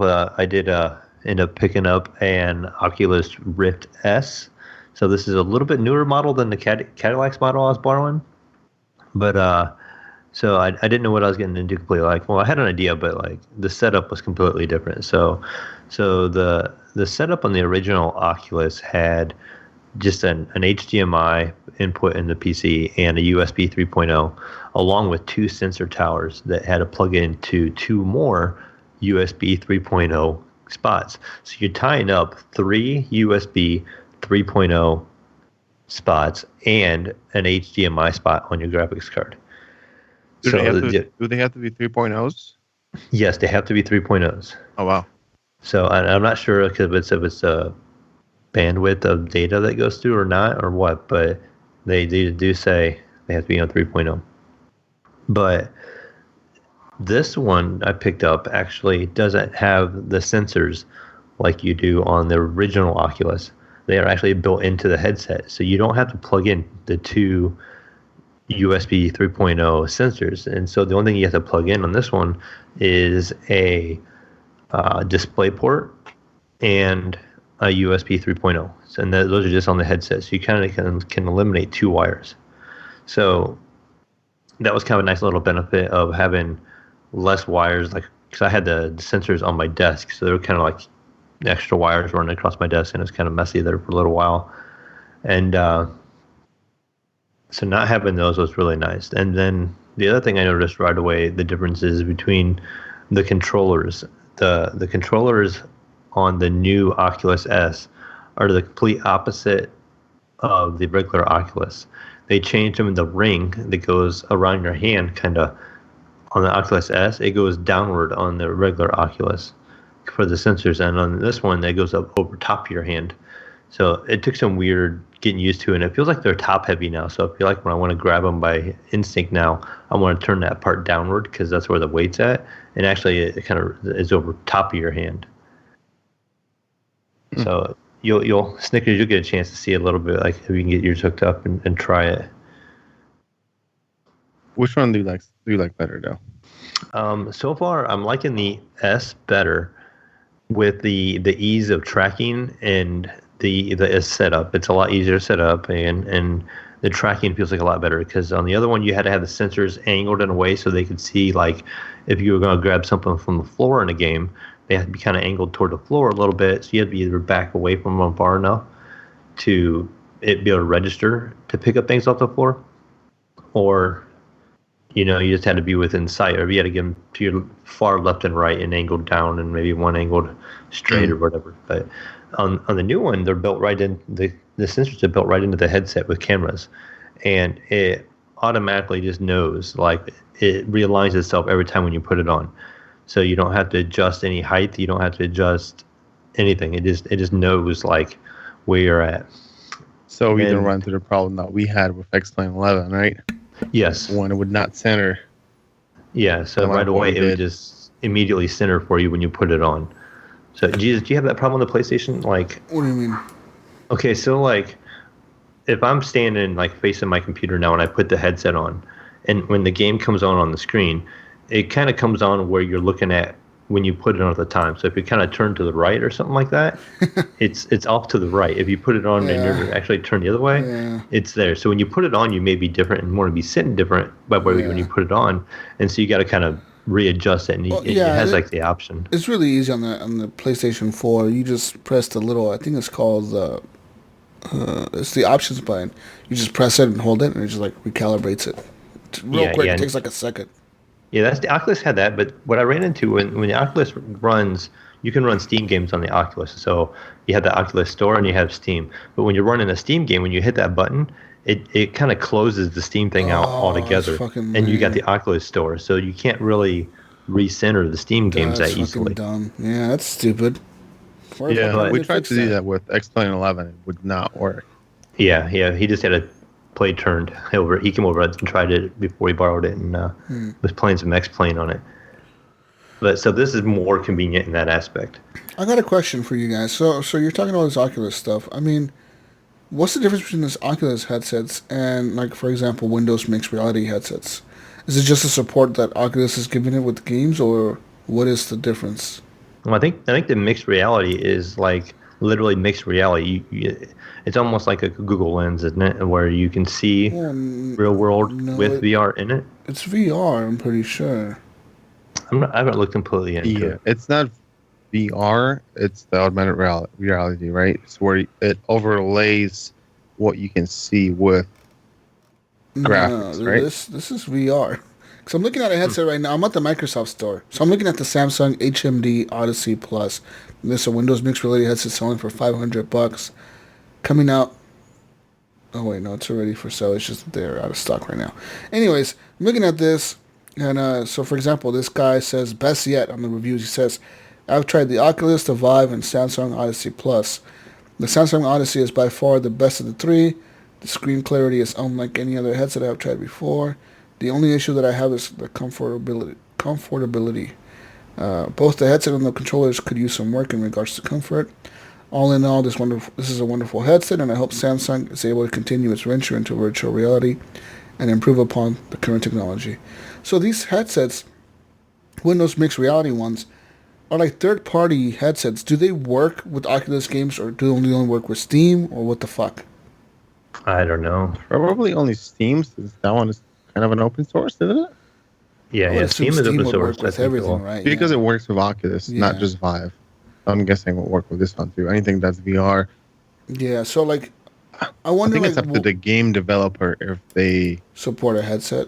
Yeah. Because I wonder, like, why would people be buying these instead of like an Oculus? Like, I guess Oculus to me seems like the name brand. You know what I mean? It's kind of like Oculus is Coca-Cola, Vive is Pepsi, and like Windows mixed reality headset is like RC Cola, and like shit like that. You know what I mean? Like I feel like these are not name brands, but they're still expensive. Like, for example, the Asus Windows, the Windows mixed reality headset with motion controllers. That one is on sale for $250 everywhere, and it's sold out at the Microsoft store for $400. But they have tons of different versions of these fucking things, man. Like Dell has one. Mm-hmm. HP has another one. Never knew. Yeah. So just kind of rolling through this one. I'm on the Samsung site for the Odyssey, and it's telling me just down here at the bottom it says resolution is SVGE or SVGA, and it's 800 by 600 or greater. I wonder what that's. Huh? What does that mean? That sounds like a pretty bad resolution. I mean, this thing costs $500, dude. Right, because I know like the Oculus Rift S, the one I picked up, has a basically 1440p resolution. It runs 2560 by 1440, where the regular Oculus runs 1080p. Are you looking at the Odyssey original or the Odyssey Plus? This might be the original. Because I'm looking at the Odyssey Plus right now, and it says Windows Mixed Reality, dual 3.5-inch AMOLED, 1440 by 1600. Okay, yeah, that must be the original one then. Yeah, that must be the OG one. Yeah, this is the Plus. So, I mean, so it says here, it has 1233 ppi level user perceived resolution. Oh my. Okay, so the real question is, why the fuck the new Valve Index is $1,000? Yeah, when this thing is 500 and it has no motion, like you don't have to set up any towers or anything. It's just you just put on the headset and it works. I think they're making you pay for those controllers. Oh yeah, it does. But you can buy those controllers separate, and I think the controllers are like $400 or $500. Yeah, they are they're pretty expensive themselves. Yeah. So the headset and the controllers without the little sensors is $749. So you need sensors for the Index as well? Yes, but you can use Vive sensors. Yeah, So, they will not be as accurate, but you can use them. Like, see, that's what I like about these Windows mixed reality ones. They don't have any cameras. Like, the camera is on the headset, so you don't have to, like, attach any towers to your room. Yeah, that is one plus, like I said, with this S, that I didn't have to do anything with any kind of sensors anywhere. Like, I didn't have to worry about spacing. What it does, too, is it has a video pass-through. So when I want to go set my boundary, it gives me, like, a black and white view of the world around me. Oh, nice. And I draw a line. The game's in black and white. You know, it's giving you the screen in black and white, and it puts little, like, markers on the floor. And you trace around the area that you consider your play environment. And then it saves it, and then when you're playing the game, if you actually get out of that environment, it puts up a wall, and it gives you a warning. It says, like, hey, you know, get back here. You're out of your area. You know, you might run into something, or you might trip over something, so get back into your designated area. So that's something that it gives you, too. That's fucking cool. So that only works if you move forward and left or right, right? This one works all around you. It actually has it doesn't do a height. It didn't ask me about a height, so I do have to be careful about a ceiling fan in the room that I'm in. Don't be jumping up. There is, you know, all around it does a full square around you, and it puts you in a box. It gives you like a digital box when you're done, and you're kind of like, this is your play area, and it just saves it, and it tells you, and you can always redo it anytime you want. So if you would change your room around or whatever, you can redo it really easily. That's interesting, man. Yeah, so interesting. So $400 for that S that you bought? Yes. The Oculus S was $399. Nice. But the one thing I will complain about, like the big difference right away was I noticed the difference between the one I bought from Caddy, the original Oculus, and the Oculus S is the audio. So the Oculus had little headphones that would kind of go down over your ears, kind of like the old 80s like Walkman headphone kind of things, or like a big foam pad, you know, and it kind of rested on your ear. And you had your audio, and it sounded amazing. That's one of the things that really impressed me the most was the audio quality in the games. They were loud, and the bass was heavy, and it just sounded amazing. The new Oculus S does not have those little speakers in it. They built it into the headband of the Oculus, so you don't have to have anything over your ears, but it creates a very open environment, and it's not very loud. So playing Beat Saber went from being amazing sound with good bass to this open sound, and I just wanted to turn it up more. Like, I'm like, where's the volume? I want to turn this thing up louder, and it just wasn't loud enough. So doing some looking into it, they must have known about this, and maybe are trying to get more money out of us in the future here. So they put an audio jack built into the headset, so you can add speakers later. So I'm guessing they're going to have some kind of additional speakers they're going to add to it down the road. You can buy. Couldn't you buy your own like earbuds or plug in your own? Yeah. Headset? I tried the earbuds, but it's an extra cord, you know, because then you're like, I tried actually my over the ear Audio Technica headphones, and you know they have a long cord, but then it's like you got the controllers dangling from your hand, and you're pulling the headset down, and then you're putting the headset over top of the VR unit, and it was just kind of uncomfortable. So then I tried the earbuds, and that was a little better, but sometimes it's just like nice to not have it so enclosed, you know, and then having that extra little cord dangling, you know, from your back. So Mayo, you gotta get that wireless adapter for your Audio Technicas. All you need is that Bluetooth, like little Bluetooth thing you plug into the headphone jack. Bluetooth your headphones onto that. Like Snickers was saying, actually, the headphones I have actually have a Bluetooth adapter you can buy and plug into them, and it just makes it Bluetooth. So I might go that.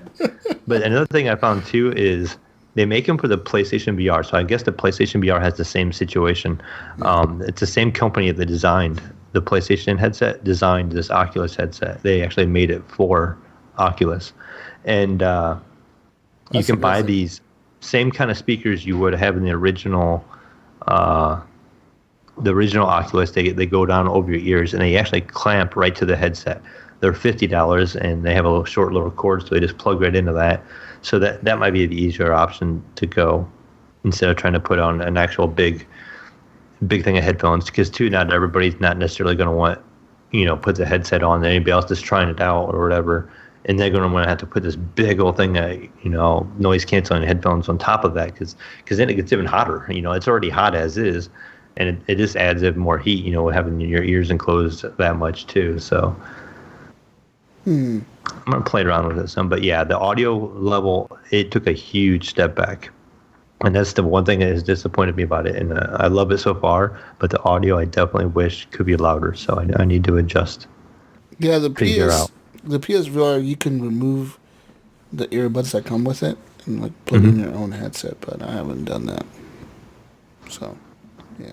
Yeah, so I've been looking at those, and maybe down the road here, but let's get it. I'll get on what I've been playing a little bit. So, of course, like all of us in the show here, I've been playing some Apex solos, and I'm feeling bad about myself, feeling how bad I am. I right after this little confidence run of getting a good amount of kills early on in the game, getting 3-4 kills, running through, and now I made it to a silver level, so I'm level 50 overall as a regular character, and so now I'm silver rank, and now all my matches include people with, kill leader has 6,000 kills, and champion squad has this many kills and stuff. And now the competition is a lot harder, and I'm dying a lot more often. So now I'm starting to struggle a little bit with it. Yeah. But I need Paul to carry me through some wins or something here. He's used to that gold rank. But so I did try the solo mode, and if you drop hot, you're definitely probably going to die pretty quick. I'd gone to Skull Town a couple times, and I would die pretty much within a couple minutes. So if you wanted to get a hot drop in and just practice killing people, that's what I was doing. I was just trying to drop in and try to get a couple kills here and there, and just get used to aiming for the head and these different situations, trying to put myself in it. So I was kind of treating it as a practice mode for myself, actually. I wasn't even going in trying to win. I'm just going in and just trying to get into fights and just trying different scenarios and see how that would work out for me and use it as experience from there on. Oh, I'm right back. But fighting over there. Yeah. But so that's been kind of interesting. So I've been using it that way. But nice. A couple times I did try it, and I have kind of figured out if you kind of drop a little ways off the circle where it's a little quieter, you can pretty much get kitted up pretty well. So you can find yourself some pretty good armor. You can find yourself a decent weapon loadout. And then you I find myself going out and third party in people. So you find the two people fighting, and you kind of get in there and third party it and take the one guy out. And hopefully the other guy is pretty weak, and get into that, and hopefully take out both of them why they're distracted and why they're hurt. So that's kind of the method I've been doing. I've got a couple top 5s, I think, but no wins. I've had a couple 4th place finishes. But yeah, I fucking suck at that game. Fuck that game. Yeah. I know when I messaged you last night when I was playing, I was definitely feeling how bad I am now. So Cadillac's our listener out there. He'll get there eventually. He's still down there in that bronze level, and he'll get up to silver and start fighting those people with 1,000+ kills on that one character, and it changes a lot. Yeah, it fucking sucks. That's what it is. Snickers over there isn't complaining about it. He's over there all I'm fine. You get 50 kills every match, guys. But besides that, it's pretty much all been VR for me. So, I bought this Oculus. I'm playing some in VR. So great timing was No Man's Sky. We kind of hit on that. I was glad to check that out and then saw that right away. And I was really thought it was really cool, like getting in the cockpit of the ship. Like you're just sitting there and all these buttons are on you, and it was really cool how you can grab the throttle and you can grab the control stick to move and change around because it's like it's right there in front of you, so you actually do feel kind of like you're flying. It is pretty cool, and I went to my second plan and trying to get the upgrades for my different what is the gun that does the train modifier? You got to start mining the copper and stuff like that. So I started doing that, and that thing is kind of neat. You can blow holes in the ground, and you can look down into the hole, and you can jump down in there and use your rockets to boost yourself out. So I thought that was pretty cool overall. I also played a couple of demos that came with the Oculus that are completely free. Since I dropped all this money on it, I was trying to keep it on the cheap side. A game called Air Car, and this is basically just like a little demo of a flying car, like from the future. And so you start off in this little hangar, and you just use your analog sticks, and you fly out of the hangar, and you just have like free flight, and you're in this future city, and all these flying cars around, and you can dive and turn and twist and go upside down. And it was the first time actually in VR I had the experience of kind of like falling and kind of lose my balance a little bit because I was playing with it standing up. Like it kind of tricked my mind a little bit to like, hey, you need to readjust your balance. Even though I knew I was standing, and I knew I was in the game. So I actually ended up playing it sitting down after that, because it wasn't a cockpit, so it did kind of feel natural, and it was fine after that. So it's just like a little tech demo, and I had to have the kids try it. I'm like, here, try this one. I try this one, and having different people try that. And then I tried another one too. It's called Invasion. And it's got this little rabbit, and it comes out, and a big giant hawk tries to come down and grab it, and it like dodges the hawk. And next thing you know, these aliens come down, and they're trying to kill you. Like, what? What's that? You have a hawk, a rabbit, and aliens? Right, I know. It's like a perfect group. It's just a natural progression of things, I think. But they're trying to kill you, so they come out and they got these lasers, and so the little rabbit saves you, and they're trying to shoot it. And you're standing on a frozen lake, and so they're shooting it, missing the rabbit, and of course, like a cartoon, they shoot a circle around them, the aliens, and they all fall in the frozen water, and they come up as ice cubes, and the one alien like breaks the ice, and they take off and run away. And this is a goofy little video, just kind of displaying again what the virtual reality is like, and it's kind of neat for somebody like my wife or somebody who doesn't really get into games or anything like that.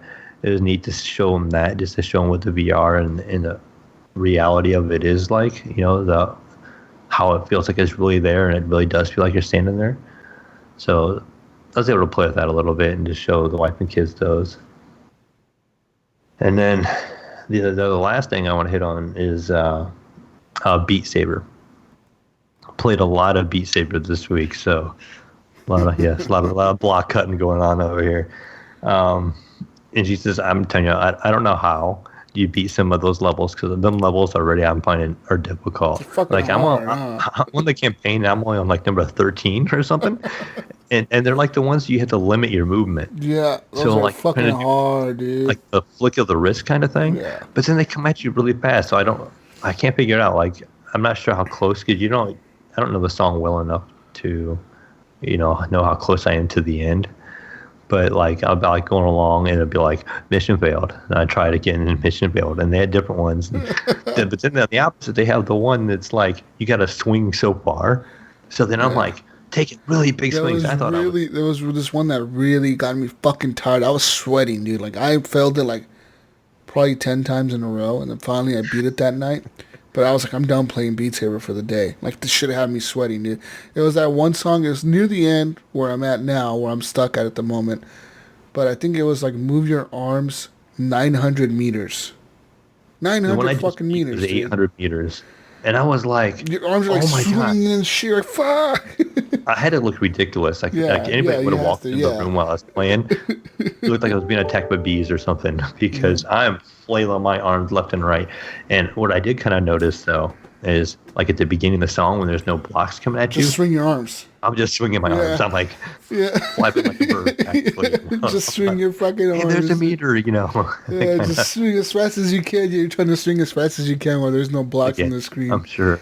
I hope there's no videos. My kids are probably recording. I know I look ridiculous doing this shit too, where I'm just swinging my fucking arms like a maniac. And the music is really cool, though. The basic music that comes with the game is really cool. They do have, now on the PlayStation Store, they have the 1-pack. I think it's by Monster Cat or something. They have a pack by them that's like an EDM pack. And they have also a pack of music by Imagine Dragons. So they have like some of their songs on the pack. Yeah. I don't know if to buy one of them or the other. I want to beat the campaign, but it's so fucking hard, dude. So I'm stuck at the last level, the last tier, dude, is where I'm at. Like, I'm stuck right there.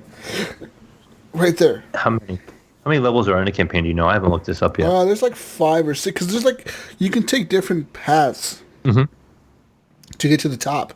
The thing is, though, I took not the easy paths, but I took the paths that I could beat to get to the top, Mayo. So I'm at the last tier, right, to get to the last 3 or 4 songs or whatever that are to play to beat the game. And it's like telling me, like, you've unlocked like 30-something out of fucking 30-something songs. You need to go back down and beat like 3 or 4 more songs. The problem is when I go back down, all the songs on the easy tiers, they're all beat. So I have to go back. I got to go back and beat the hard songs that I couldn't beat in the first place, that I ended up beating another song to get past that in the first place. So, like, eventually you're going to have to beat all the songs no matter what. So, just work your way up or whatever. So it's like, fuck. So, like, right now I have to go back down and beat the songs that I couldn't beat earlier. And they're really, really hard. Because some of them, I think one of them is like I have to only use the blue lightsaber. So I'm only using my right hand. And that one's fucking hard, man. It's like, fuck.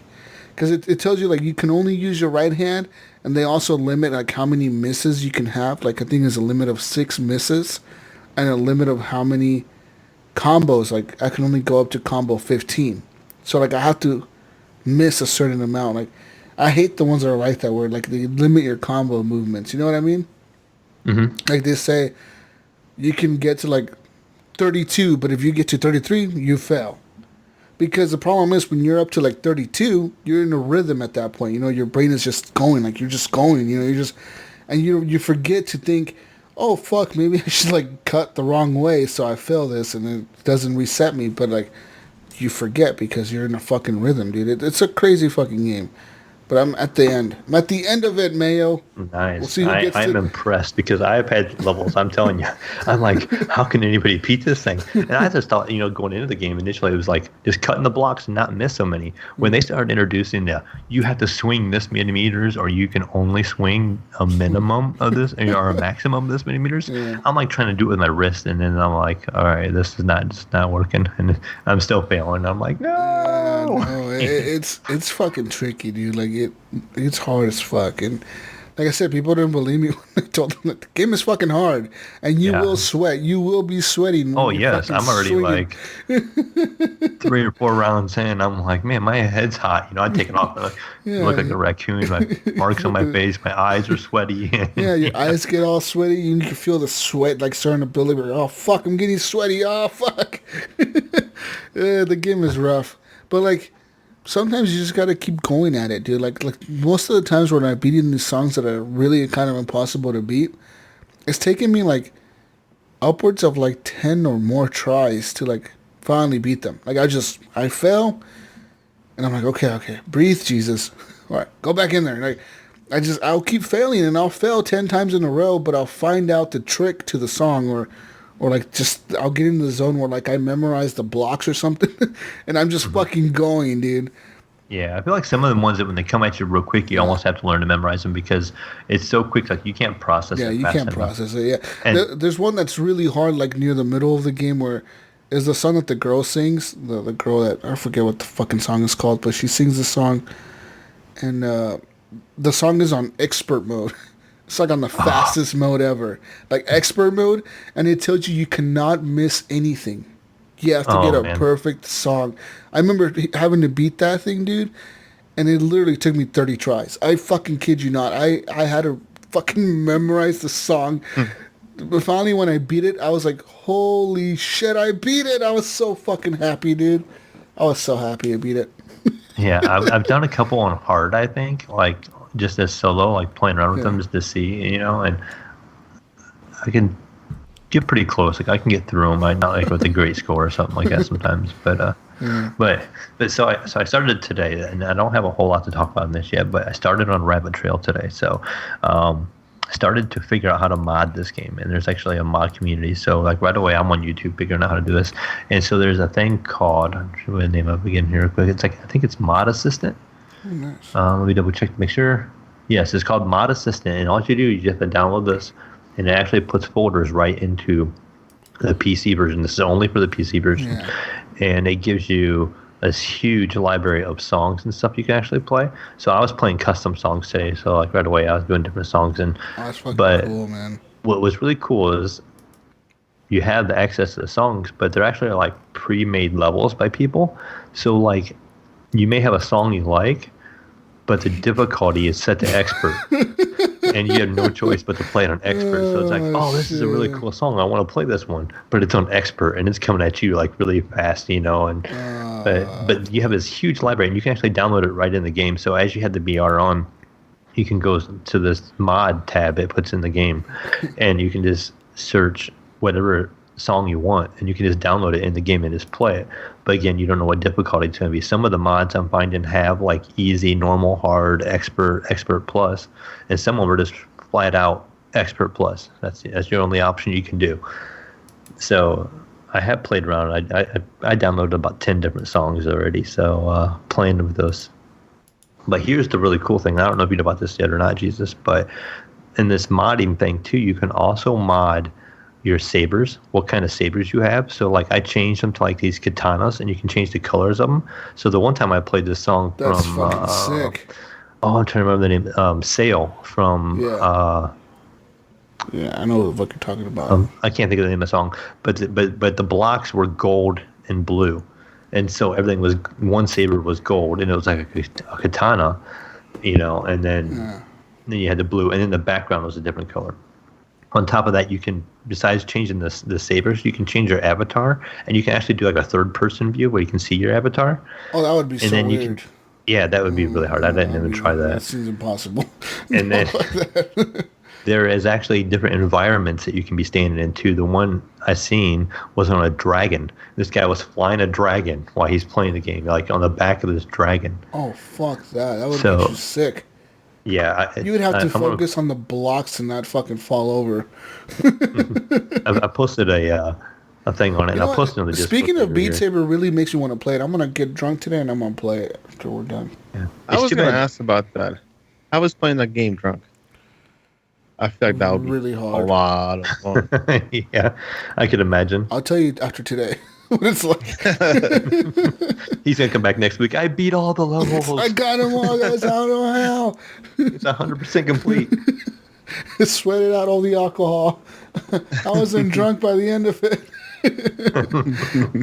Shit. The game, it's fucking hardcore, man. And it's fun. It's just a fun game. And like I said, the bass music that comes with the regular game, it's good. So if you have a PSVR, get it. But on PC, I'm jealous, so jealous that you guys can play with any song you want. Because every time that the developer gets on Twitter or something or on Facebook and they're like, hey, look at this new update. And they'll have the best players of Beat Saber go to like their headquarters and like be like, hey, we have this best streamer on PSVR for this game.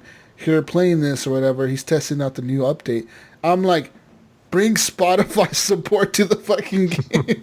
Yeah, I wish I had Spotify support. I don't have that yet, but I can download pretty much any song. And they're like, yeah, we wish we could, but we really can't because of licensing or whatever. I'm like, fuck, if you only just like make a default generic ass fucking level and just like play whatever song you want, just fucking... Or maybe something like that you have downloaded. I'm sure you could probably just download audio tracks to your PlayStation. Yeah, or something. Like a USB drive. Put a USB stick in it, whatever audio songs are on there. Like, playlist or whatever, and you can play it. That's another thing I can do. You can download custom-made playlists, and it will go one song from another to another to another. You won't even have to leave and go to a menu.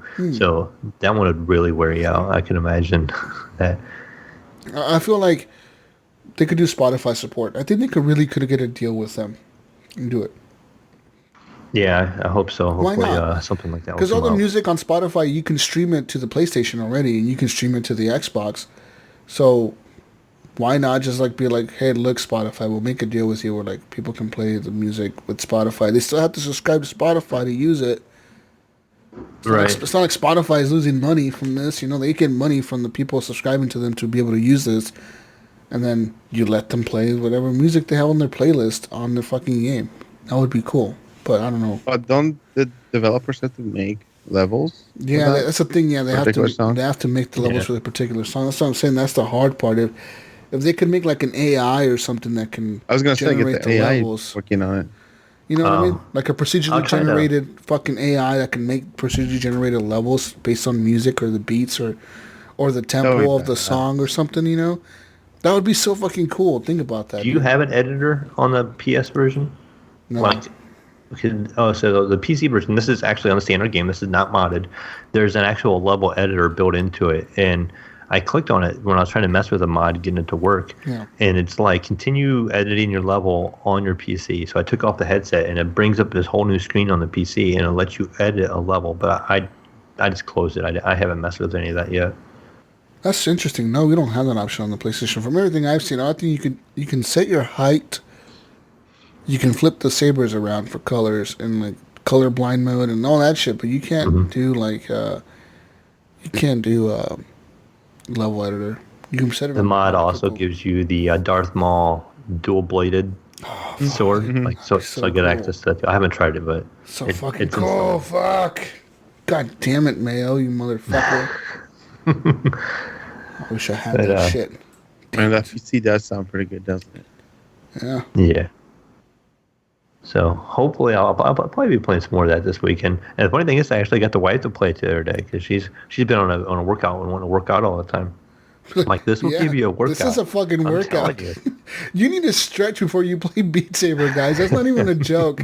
That shit will fuck up your arms and shit. You'll be sore like the next day. Like, what the fuck? You didn't stretch? Gets you my age. Like break a hip or something. Yeah, man. I'll go to work the next day. I'm like, why the fuck are my arms so sore? I'm like, oh yeah, I played Beat Saber yesterday. Fuck. Yeah. Snickers will see me at work and I'll be all hunched over, be like, I threw out my back, ducked underneath. I'm stupid. Blocked. They come after you. Oh shit! Awesome stuff. The last thing I just want to kind of hit on. This is kind of for Gibbs and them out there. I haven't got a chance to play it yet, but it came out yesterday on the PC. There is a new Dead Cells update, and it's a boss update, and it has like new weapons and stuff that you can actually use, and there's more boss fights, I guess. And so like there's a weapon you can get that like a giant can comes down and smashes everything underneath it and stuff like that. So it did go full release yesterday, so I'm definitely gonna get my hands on that this week too. So I was gonna say, you haven't talked about that game in I know it's 3 days. I'll get into it this week, I'm for sure, because sure. I'm in their Discord, and they actually sent us a message telling us all the stuff they did, like through the devs, and they had the developers on there so you could actually ask them questions and stuff. So that was kind of cool. So they're really community open, like they really interact with the Discord a lot and ask everybody's feedback and continuing to make improvements to the game based on what the community wants that they think will work, which is really cool. But so next week I'll have more on it though. And that is it for me. So what about you, Snickers? Well, I haven't really played much. I've been pretty busy, personal stuff. But I played some Apex. Not a surprise. And yeah, I mean, there's really not much to talk about. But what do you think of the solo mode? Like, have you tried very much solo mode yet? Solo? Well, yeah. I only played about 3 games solo. I got quite a few kills, actually, every single time I played, except for the very first game. They're pretty bad. But then I got quite a few kills in the other games I played. And then we tried something else with a few friends. We started queuing up solo together. at the same time, so we will be in the same game, in the same solo game, and we try to work together. I actually, it's good point you bring up. I actually did run across an article about that today, where Is that a thing now? Aware. Yes, because they said that people were teaming up to get into wins and get through the game. So evidently, it is a thing because I did see an article about it. Yeah, because we checked and there was nothing about it. It was 2 days ago. Was it yesterday or 2 days ago when we did that, and there was still no official word on it. But apparently, yeah. Yeah, I think it was 2 days ago because I was at work. I was in Alpha. Yeah, so they are actually looking into that now. But yeah, we didn't really do much. We didn't win any games. The best we did is one of the guys finished second, Asian Hero, and then the rest of us just got slaughtered way before that. We really didn't work out for us. What got us was campers. Yeah, like a lot of people are camping in this game now with solos.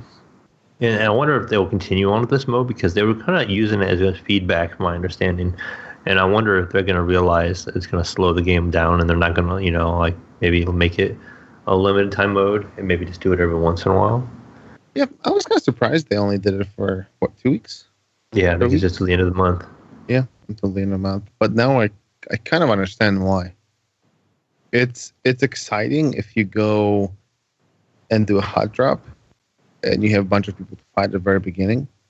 But as soon as you kill those people or you move out of that area, there's really not much going on until the very end of the game. Or in my case, requeue. Or just requeue because you got killed. Whatever, Anyway, basically, if you get past the first round of enemies, the first encounter, that's pretty much it. Like, then you're just gonna run around for but you're probably pretty well kitted too when you come out of there. Because I noticed, like, the loot doesn't really seem to change. Like, the loot is still everywhere. So I feel like you could probably, if you can come out of Skull Town as one of the people that didn't die, I feel like you could come out there with all purple armor. Oh yeah, the absolutely. Gun and probably at least all blue attachments or a few R99s, R301s, alternators with that attachment, the new hop everywhere, literally everywhere. Like, if you can survive the first wave of enemies, you are set. You're gonna be well equipped. Do you have a certain kit that you like to run of, like, weapons, like a certain combinations? After this new update, alternator with I think it's called Disruptor rounds or something like that. Mm-hmm. The new hop for it, and Peacekeeper. Cool. This is my Peacekeeper with the hop up with. Have you tried? Have you tried? I think it's the Mozambique with the P2020. Some kind of the hop up that goes on that. I guess I was watching some streamers today. I was watching actually one of Vis play, and he really likes the P2020 with a hop up on it. I can't remember what it does. It's like the hollow point round. P2020 is beast mode, dude. That gun is really fucking good with the hop up. I've used it just before. Like alternator, yeah. Yeah, I think he was breaking their armor with a different gun and then using the P2020 and just shredding them. Like, just I think absolutely. It's accurate as fuck, dude. That gun is really good. Yep. Because there's no kickback on it. You just shoot like fucking straight like a laser. And he was saying that the R301 now has more recoil. I didn't notice it to myself. Yeah. I don't know if you've noticed, but back in the day, before this update, all the R301s were picked up. So there were not too many R301s just laying around on the map when in open bins. Now you go through open bins, and there are R301s just sitting there. With no ammo. There's no ammo. It was taken. But the P2020 is a good gun. I also like the RE45, to be honest. This is like that automatic pistol or whatever. Yeah, it's really good. I always run into I'll find like another gun that I like. I'll have like the alternator, and I'll have like the P2020 or the 45, and then I'll find like an AR that I want. So then I gotta like choose. I'm like, do I want to drop this P2020 now, and go with the R301 or the R99? I like the R99. The R99 is good. Yeah. It seems like the R99. It seems like the flatline to me. They've kind of like made it too recoil-y for me. Mm-hmm. They've done some changes to it where it doesn't feel like it used to. Before it felt more. I don't know. It just felt better to me in the past. I don't know nowadays. I feel like when I shoot that fucking thing, it goes everywhere. So what the fuck? I can't aim for shit with this gun anymore. Hey Snickers, it doesn't have auto assist on the controller anymore. Yeah. I know. Fuck. Makes it hard for the console peeps. Yeah, you hear that? No, I'm kidding. One thing I did notice too is one of my achievements. I have to get 50 headshots with the light machine gun, which is like the Devotion and the Spitfire. And I never find those things around. Like, are they pretty rare? Because I can only very rarely find the Spitfire. What's our R99 and R301? I think Assault ARs.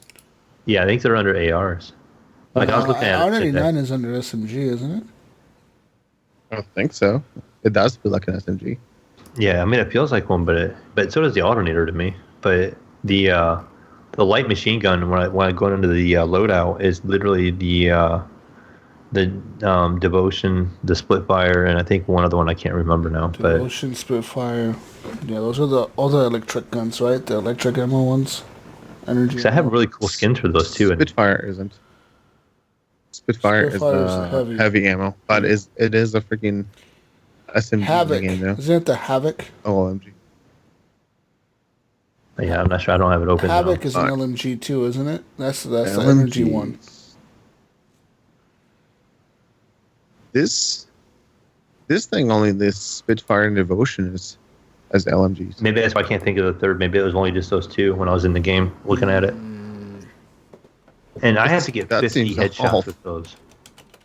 To me, Spitfire feels like a heavy machine gun. Because it uses heavy rounds, shoots slow, and it has a huge mag. It doesn't feel like a light machine gun at all. Yeah, I never got that feeling. Like, and even the skin I have, it feels like this big, really big gun. Like it's. Oh, the L-Star is the. Oh, that's right. Yep. I do remember seeing that. I never see the L-Star though. So the 600 Spitfire, the Devotion, and the L-Star. They only come in care packages. That's why, man. Yeah. It's very rare. Like I've seen, I think it was a gold Mozambique once, but I've never seen like an L-Star or like a Mastiff or any of those guns like the Kraber. I haven't seen any of those like laying around. The gold guns, like just laying around somewhere. I did run across. I found a gold P2020 today when I was playing around in Silos. Yeah, like I said, I found like a gold like regular gun, like a P2020 would be a regular gun. I think. I found a gold Mozambique once. So like I said, that's a regular gun, right?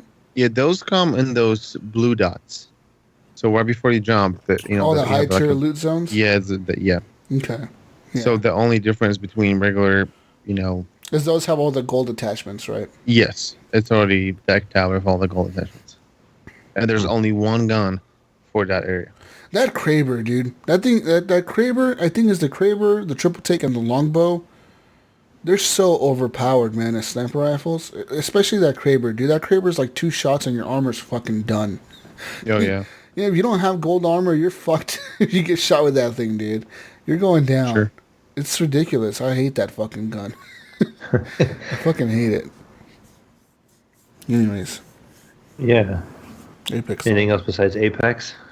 No, not at all. I mean, I tried VR. I visited Mayo we can hit on last weekend, tried VR, and I did a little bit of Beat Saber. I sucked at it. I played like the very, very basic first song on the lowest level, and I failed a few times before I actually completed it. It was fun.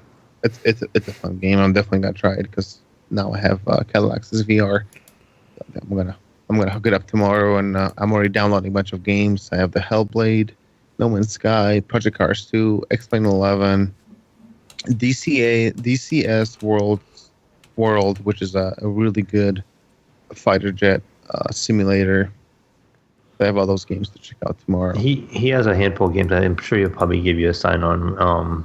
He's got a couple good ones in the Oculus Store. The Rebel Recall, I would highly suggest. I don't know if that's a Oculus exclusive or not, but it's actually made by Epic Games, and it's a pretty fun game. I'm not gonna play it. Fuck that! I'm not gonna download it. Fuck Epic. No building involved. Awesome. Yeah, so I did that, and then I played X-Plane 11, which is a flight simulator. And how did it feel like? How does the movement go? 'Cause like I have noticed, like when I played No Man's Sky, like it was really pushing my 1070, and I don't know if you probably remember because you were playing on my PC at the time. Like the some of the movement didn't feel real smooth all the time. Like a No Man's Sky, it felt kind of janky sometimes. And a guy I actually talked to was saying that he has a 1070 Ti. I know it's pushing it 100%. So I'm just curious to see, with your 1080 Ti, how much better, like if it performs that much better. Well, yeah, I haven't played it on my system yet. I was just talking about when I played it on your computer. And the X-Plane 11, I don't know. People say it's like one of the best simulators out there, as far as like a flight characteristic goes. But to me, it's a little too sensitive. Like it makes the Cessna 172 responds to inputs way too much. It's way too sensitive if you compare it to real life. Like 172 is really sluggish actually. If you push on the yoke, it takes a little bit before it reacts. And in this game, it just like any input you make, that thing just starts wobbling around, and it feels really, really unnatural. So I don't know. It looks amazing. It looks just like the real thing, but the flight controls are way off. I don't know. Maybe I can adjust the sensitivity on it. Maybe that will help a little bit. Yeah. I'm gonna play around with it. And don't you have a flight stick and stuff? Are you gonna try to hook that up with it? That's one of the things I'm gonna do. Yeah, I have the yoke, the rudder pedals, and the throttle quadrant. And I'm gonna mess around with that, so I don't have to use the VR controls to actually grab the yoke and move my hands in the air to make inputs on the yoke. I'm actually gonna use the physical thing I can grab. Maybe that will help a little bit. Mm-hmm. Interesting. Speaking of playing games, I know Jesus and I have talked about this a little bit. The new one that Microsoft has coming out. Oh yeah. It's not X-Plane, but what was that, Jesus? It's the flight simulator. Yeah, just the flight simulator. Microsoft Flight Simulator. Yeah. Are you looking forward to this or? Yes, I'm actually looking forward to it. Yeah, because it has a great community. Because people have been playing that game ever since it first came out in 1995. It has people that have been playing that game pretty much since then. I mean, it's not the same game, of course. There have been multiple games, but people just kind of stick with the flight simulator, Microsoft Flight Simulator. So I'm really looking forward to it because I know it's supposed to be a simulator, not an arcade. But it's coming simulator. to Xbox, so how are they going to do that? Yeah, I know. Hopefully on the PC they keep it a full-on simulator. Yeah, I hope they don't I'm simplify looking it too forward much. to it too, man. I actually am excited to play the game. I fucking love flying games, and yeah, we'll see how that goes. So it's coming out next year? Yeah, it was showing up in Definitely. E3. I'm just not sure when it's coming out. they said next Definitely year. we'll be buying I think it. it'll come out with the next console. I think it's gonna be one of the launch titles. Blah blah blah. You know what I mean? It's kind of funny that they're using a flight simulator as a selling point of a console. Well, no, they'll use that as as an add-on. I mean, they're gonna have like Halo and all those big games. Oh yeah, coming yeah, that's right. Yeah, that makes more sense. Yeah. Just to pad the So, yeah. list a little bit. Yeah. So yeah, that's pretty much all I've played. Apex, mostly. So what level are you now on the season pass? I think I'm at 38. Just slowly catching up to you, Mayo. Yeah, I knew it wouldn't take long. Especially I hit a brick wall, and when I got into this higher, I guess I won't call it league or whatever. The matchmaking is so much harder now. Like my progression has stopped quite a bit, and I still have to get it. I think a couple of the weeks I have like 1 or 2 missions I have to do, and like I said, the one is with the light machine guns and the headshots. So, but I'm trying to use the solo mode to go down and get involved in fights and get some of those headshots with the G's if I can find them. So, Yeah, this season pass seems pretty grindy. I'm like halfway. I think I'm at 50. I think maybe like 48. So Okay. we'll see if I have enough time to get it all done or not. But You stop. Yeah. that was VR distracting me. It's just annoying that I have to drop to a certain area. I have to open 5 bins or open 6 bins or Yeah, I deal don't like those 200 ones damage. either. Half the time I don't even never anywhere close to it. Yeah, it'd be some obscure, it'd be like run off or something like that, and you have to go open 5 and run off. And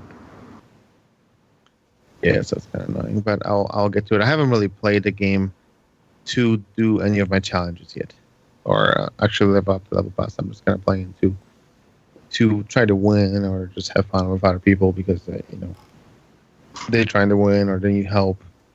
I think I'm up to 6 or 7 career wins now. I did get a carry the other night. I did like 0 damage, 0 kills on a win, and the last team actually died in the zone. Like we were all getting amped up and we were taking position and kind of hunkering down and getting ready. I think we were at like one of those like power plant, the one that has kind of like a flat top and it's got the hole in the side and an angle and you kind of go down underneath. It's like a little like storage area, and you can drop down there and you can fight it. But we were kind of holding one of those down and waiting for the last team to come to us because we actually had circle on them. And next thing you know, it just pops up. It's like champion. We were just kind of laughing. I don't think any of us even killed anybody. We just literally just won by default almost. So that was probably the funniest win I've ever had. That's pretty awesome. Yeah, it's probably Jesus' team I was up against. He probably died in the zone. He just didn't tell us. He got lost. He was running the wrong direction. Yeah. Anyway, that's one of the. I think just one more thing about Apex, and then we can wrap it up and not talk about Apex ever again. One of my favorite updates Apex, I think, is the zone. The damage that does to you, especially later on in the game, because when the game first released. And through the first few updates, it wasn't really doing much damage. So you would have people hiding in it for a significant amount of time and just not really doing anything and then just jumping out of it and pushing you. Now, you can't do that. A lot of times, you can't even heal yourself through it. Yeah, it should fuck you up, dude. It fucks you up. It takes, I don't know, I think it's like 40, later on, it takes 40 damage per second. Yeah, dude, like I was in the circle myself the other day playing solos, and I was fighting this dude, and the thing is, I got caught in the circle and I killed him, but like I was trying to run into the circle and I couldn't fucking heal myself, and I ended up dying to the circle because I couldn't heal myself fast enough to make it to the next circle, man. I just, you know what I mean? I literally missed it by a few feet. I was pissed. But whatever. It fucking happens. Yeah. Fuck Apex. Fuck EA. Fuck Apex. I'm done throwing shit around here. I don't care no more. It is a great game, but if you don't care. Not great charging us $100 for it. Yeah. If you can overlook that little box. Delete all your saved account information off your Origin account, Jesus. And then give your brother your wallet. So you just let him go off and do his thing. And then you can play Apex, all right? You'll fight that urge. I've been playing Madden on the Origin launcher. Madden's pretty good this year. Mm-hmm. Are you opening all the packs? You're gonna be paying for the packs. I'm playing the story mode or whatever. That's all I'm gonna play. I'm not gonna play the Ultimate Team. Fuck that. Fucking packs. Oh, just next week. Screw Madden. They wanted me to buy more packs. I needed this Ultimate Team, and I don't stand a chance against anybody unless I have the Ultimate Team. Spend $170. Right, and $170, I have a 50% chance of getting the team. Yeah, pretty much. Anyways, I think it's news times, guys. News time. Let's go on to the news. Where's my sound effects? News time. Sound effects. Already. News time. Let's go to the news, people. Let's talk about some news this week. First news I want to talk about this week is Need for Speed Heat has been debuted by our friends over at fucking EA. So yeah, they released a new trailer for the new Need for Speed game coming out November 8th. This game is called Need for Speed Heat. So it's pretty much, they say that this game takes inspiration from the very first Fast and the Furious, where it's cops versus street racers. During the daytime, you're going to be playing as a street racer who is upgrading his car, going to car shows and magazine photos and all that shit. But during the nighttime, you're going to be taking on the role of street racer, illegally street racing your car, and the police a rogue squadron of the police department of whatever city you're in is going to be trying to arrest you and steal your cars, so you don't want to get caught by them. I guess that's the story. I don't know. Need for Speed Heat. Woo! Need for Speed. Like I said, they're gonna charge you a microtransaction to buy the gas for your cars. 1 day and 16 hours $3 per gallon. 1 day, 16 hours away from the gameplay reveal at Gamescom. So Gamescom is coming out November 8th. Yeah, it's coming out November 8th. It's called Need for Speed Heat. Anyways, I don't know. I played the last one and it was just terrible. So, the last one was pretty shit. Moving on here to more news. Let's go on to some Microsoft news. According to 343 Industries, Tim Longo, who was previously the creative director on Halo 5, has now left 343 Industries as what Kotaku described as a leadership shakeup at the studio that also includes a change in roles for executive producer Mary Olsen. Longo himself had reportedly moved to a new position at 343 a few weeks ago. Microsoft confirmed Longo's departure in a statement saying that, quote, roles and responsibilities of various team members regularly evolve to meet the needs of a game throughout development, end quote. Oh, they also said, quote, we have recently had 2 changes to the Halo Infinite team development team. Our executive producer, Mary Olsen, will now take the charge of the campaign team on Halo Infinite as lead producer, utilizing her many years of experience at 343 to help craft a great campaign for fans. Additionally, Tim Longo has recently departed our team, and we are truly thankful for his many contributions to our games, our studio, and the Halo universe. We wish Tim nothing but the best in his future endeavors. The overall creative vision and production of the game remains led by Chris Lee, studio head of Halo Infinite. So yeah, it says here that Longo joined 343 Industries back in 2013. He served as a creative director on Halo 5. Prior to that, he filled the same role at LucasArts on the canceled first-person shooter Star Wars First Assault, and served as the creative director on the 2013 Tomb Raider reboot at Crystal Dynamics. Yeah.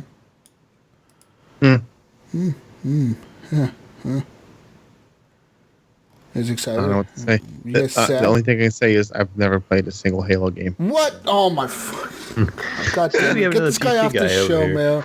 Get this fucking guy off the show already. He loves Steam. You're the minority over here now. Dude. What the fuck's going on here? Jesus Christ!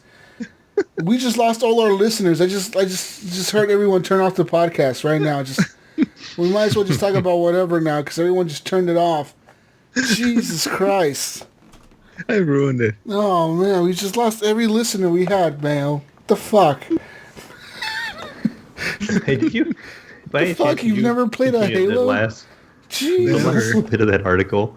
Did you see where it says he volunteered his services to help create a video game called Epping Do Something based on it's just called Epping Do Something. It's based on a quick gag by a talk show host with Seth Meyers following the El Paso, Texas, and Dayton, Ohio shootings. Oh, and there's a link on there. Twitter. Fucking do something. Hey.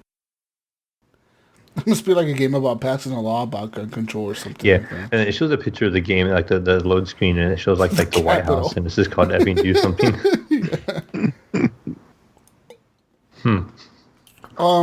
So since you never tried a Halo game, let's talk about this real quick. This fucking shocking revelation that I just got put on me.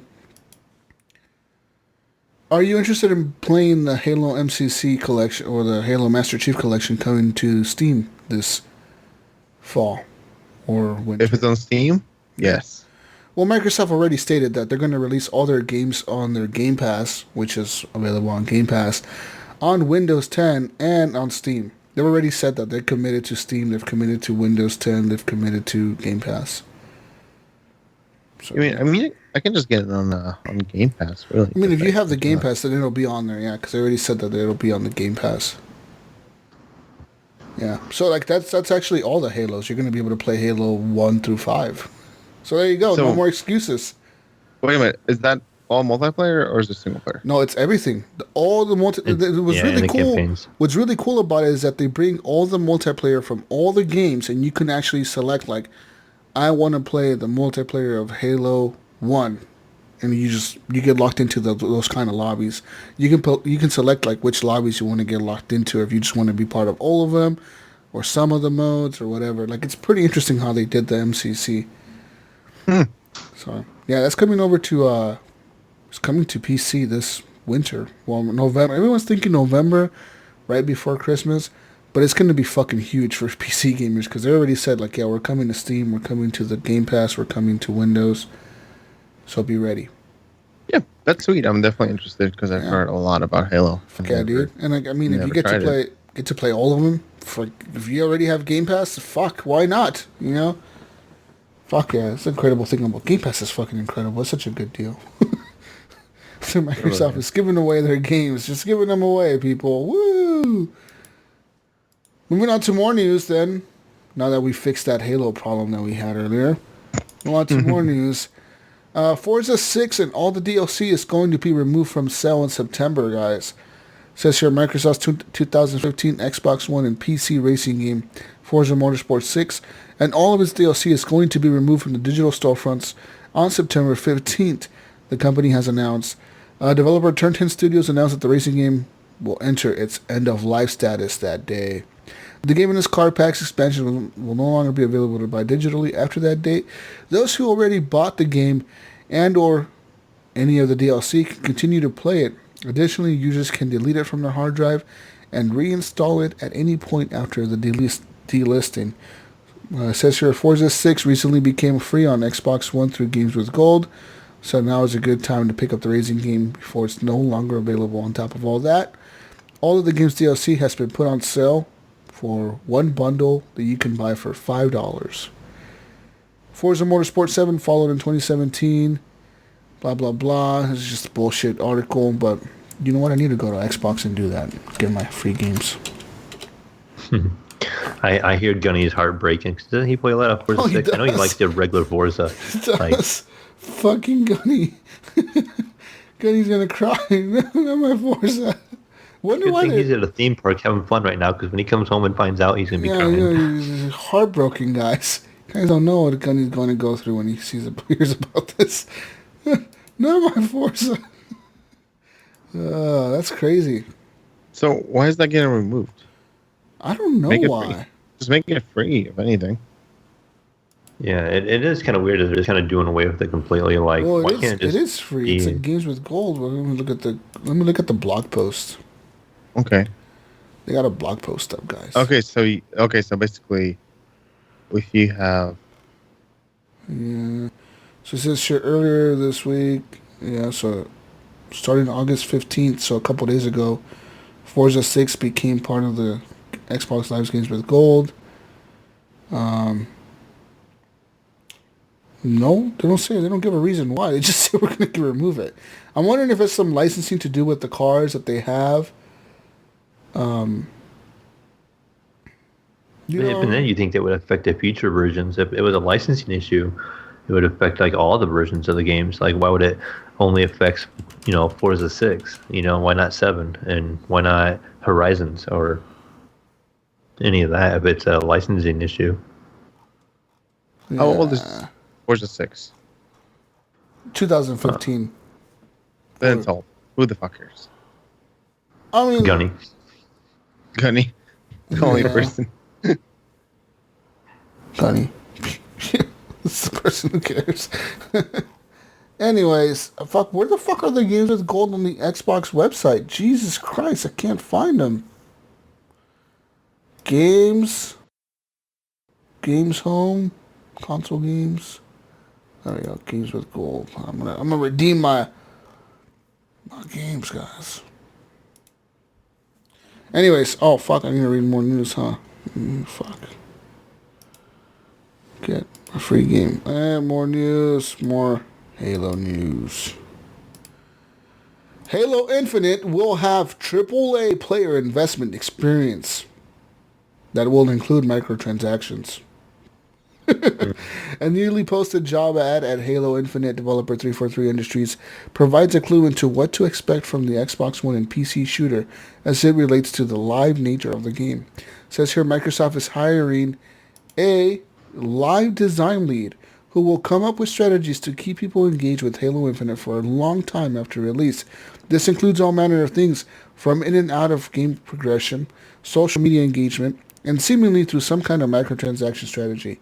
One line in the job ad states that the candidate will design and deliver a, quote, AAA player investment, end quote, experience that includes microtransactions. Design and deliver a AAA focuses on our fans and their desire to express their passion for our franchise, including but not limited to microtransactions. It's no surprise that Halo Infinite will have microtransactions, blah, blah, blah. I mean, what do you guys think they're going to bring? I think they're going to bring skins to the characters. Cosmetics, probably, yeah. Gun skins, all that good stuff. Yeah. Yep. Next thing you know, you're gonna see the Halo collection on the EA's Origin store. Like, hey, buddies, we'll show you how to do it. We'll teach you how to do these microtransaction things. Pros. Nice. Real pros. I just got Forza on my shit on my list. Yeah. Oh yeah. Oh, anyways, Back some PS4 news. Oh yeah, hold on. I'm telling you. These dudes with their freaking controllers. PS4 news. PlayStation 4 has announced they have more controllers to be unveiled. They're available to pre-order now. So, the controllers are the following colors: electric purple, dun, dun, dun, dun. Titanium blue, Whoa. rose gold, That's for my wife. and red camouflage. Dun, dun, dun, dun. I thought we were going to say red Dun, camel dun, dun, too. dun. All 4 controllers will arrive this September in the United States and Canada for a list price of $65. Dun, dun, dun. The controllers are also set for fall release in Europe and other regions as well. So yeah. That's not very exciting. And then there's a PlayStation Gold wireless headset coming out too, evidently. Yes. Gold wireless headset. This new version is going to match the rose gold DualShock 4. Yeah. So a pink headset, guys. There you go, Jesus. When you're streaming your PlayStation, you can get yourself a pink headset with a pink controller. Fancy. Us. Woo! So, is the light up front, like on the front of the controller, a different color? No. These controllers just still blue. It's just still blue. Oh. Those lights actually can be different colors. You know that, though, right? They don't just turn blue. They turn like red, green. I think they turn all different colors. Yeah, because I remember I got the PlayStation 4 when it first came out, like on the night of the release, and I got the Killzone with it, and the little light up front was actually reacting to my health level. Yeah, it changes like red, green, purple. I was fucking blown away. The birth of RGB. Whoa. So we have the PlayStation to blame for all this RGB craze, Snickers. See, right. Jesus was talking to us about like all our RGB on our PCs. It's all Sony's fault. Stupid lights on your PC. Well, speaking of lights on PC, somebody has lights on their PC now, don't they? Some new lights on their keyboard, maybe? My keyboard. Yeah, I got a new keyboard, guys. Woo! More money into bullshit shit that I'll never fucking use. Yeah, more money being dumped into my bullshit hobby. They got a new Corsair. The new keyboard. What's it called again? A Stripe, was it? Strafe, yeah. MK2. What else does it say on this box?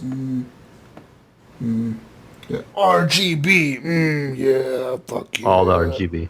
How do you like the RGB stuff? It's alright. That's it? He hasn't set up the profiles yet. You haven't set up profiles. I need to set up like something cool, like make it light up or do cool shit. I don't know how to do that. I'll send you a link to a guy who does all I kinds of mean, I should profiles. have probably opened up the manual, which probably tells me exactly how to do that, but I don't have time for that. Yeah, it's really easy actually.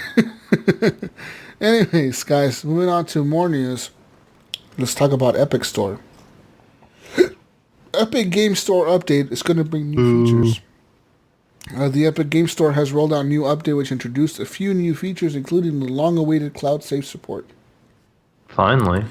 I actually noticed that today when I was playing Rebel Galaxy Outlaw. Like, when I went to launch it, it was like syncing with the cloud. I was like, what the fuck? I didn't think much of it. I thought it was always there. I didn't know it was an update.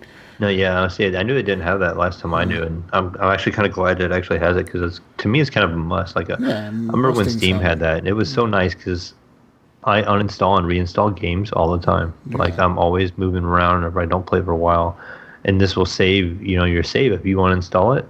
When you come back to it eventually, your saved data is still there. Yeah. The Xbox does that amazingly well, dude. Like, it just fucking does it. It just, even like with cross games that you can play on PC on the Xbox, you can literally like play on PC like Gears of War, turn it off, turn on your Xbox, and pick up right where you left off on your PC. Like, it just syncs automatically all the time between the two. I think Sony does it too, but they have a limit on their cloud saves. They have 20 gigabyte limit. Wow. If you go past the 20 gigs, they'll tell you like, hey, you have to delete something off your cloud. Like, delete something. That's a lot of cloud save. I mean, that's a lot of game save. Still though, eventually you're gonna hit that. If you've had the PS4 since launch and you played a lot of games, I could see you hitting that limit. Yeah, a lot I'm of not sure how fucking big games. the files are on it. Anyways, it says here Epic Game Store users have been noticing for a while now that cloud saving has been in testing, and in the blog post, Epic confirmed that 17 games on the store now have cloud saving enabled, and adding that the list is going to grow over time. All the Ubisoft titles in the store already support cloud saves thanks to Uplay integration, and any upcoming games that support cloud saves will have them enabled at launch. So what's new? Outside of cloud saves, the update will also bring keyless integration for Humble Bundle users. Now, if you link your Epic account with your Humble Bundle account, any purchases you make will automatically appear in your Epic library without the need to type in a redemption key. Epic has said that this is just one step in a larger plan to form partnerships with other highly reputable digital game sellers in order to establish an open ecosystem for players. Product pages have also been given a refresh, meaning more informative games descriptions and additional images and videos so you can get a better idea of what you're buying. As far as the future is concerned, Epic has said that, among other things, it's in the final stages of its new patch optimization for developers, which will reduce patch download sizes and therefore download times. As well as this, game libraries will soon have a new look, which will see more games displayed at once and allow for filtering and sorting for easier navigation. Says here, Epic Games does still have a longer-term roadmap with some more significant features and updates to come. A shopping cart and achievements are among the features that are still some months away. Oh, look at that. We're going to have a shopping cart in a couple months. Epic Store, best store. Woo! It only took a year to get us a shopping cart, people. Woo! I'm glad we make it a priority. No one needs a shopping cart. Why do you need a shopping cart, Mayo? Why the fuck? Because I want to buy more than one game at once. Who cares? You can just click and click again. Yeah, You I clicky guess. motherfucker. You. Hey, have you ever Fuck been to a USD. website that sells something that doesn't have a shopping cart Yeah, Epic. besides the Epic Store? Let me think of something. I think I could make up my own website and probably have a shopping cart in at least. The Mayo store. The Mayo store, just all it The is Mayo is a Pass shopping pretty soon cart. going to have a shopping It's cart in just the corner. a shopping cart there. That's all it is. Yeah, he has one royalties. item that he sells. Big jar of mayo. Let's move on to some more news. Xbox news. So Phil Spencer, our friend over on Twitter, with his good ideas, he says that it's all about giving players the best experience. That's right. At E3 2019, Microsoft gave the world its first taste of Project Scarlet, the next generation of Xbox. While the company didn't showcase the actual hardware, it did reveal some interesting insight into what we can expect from the console.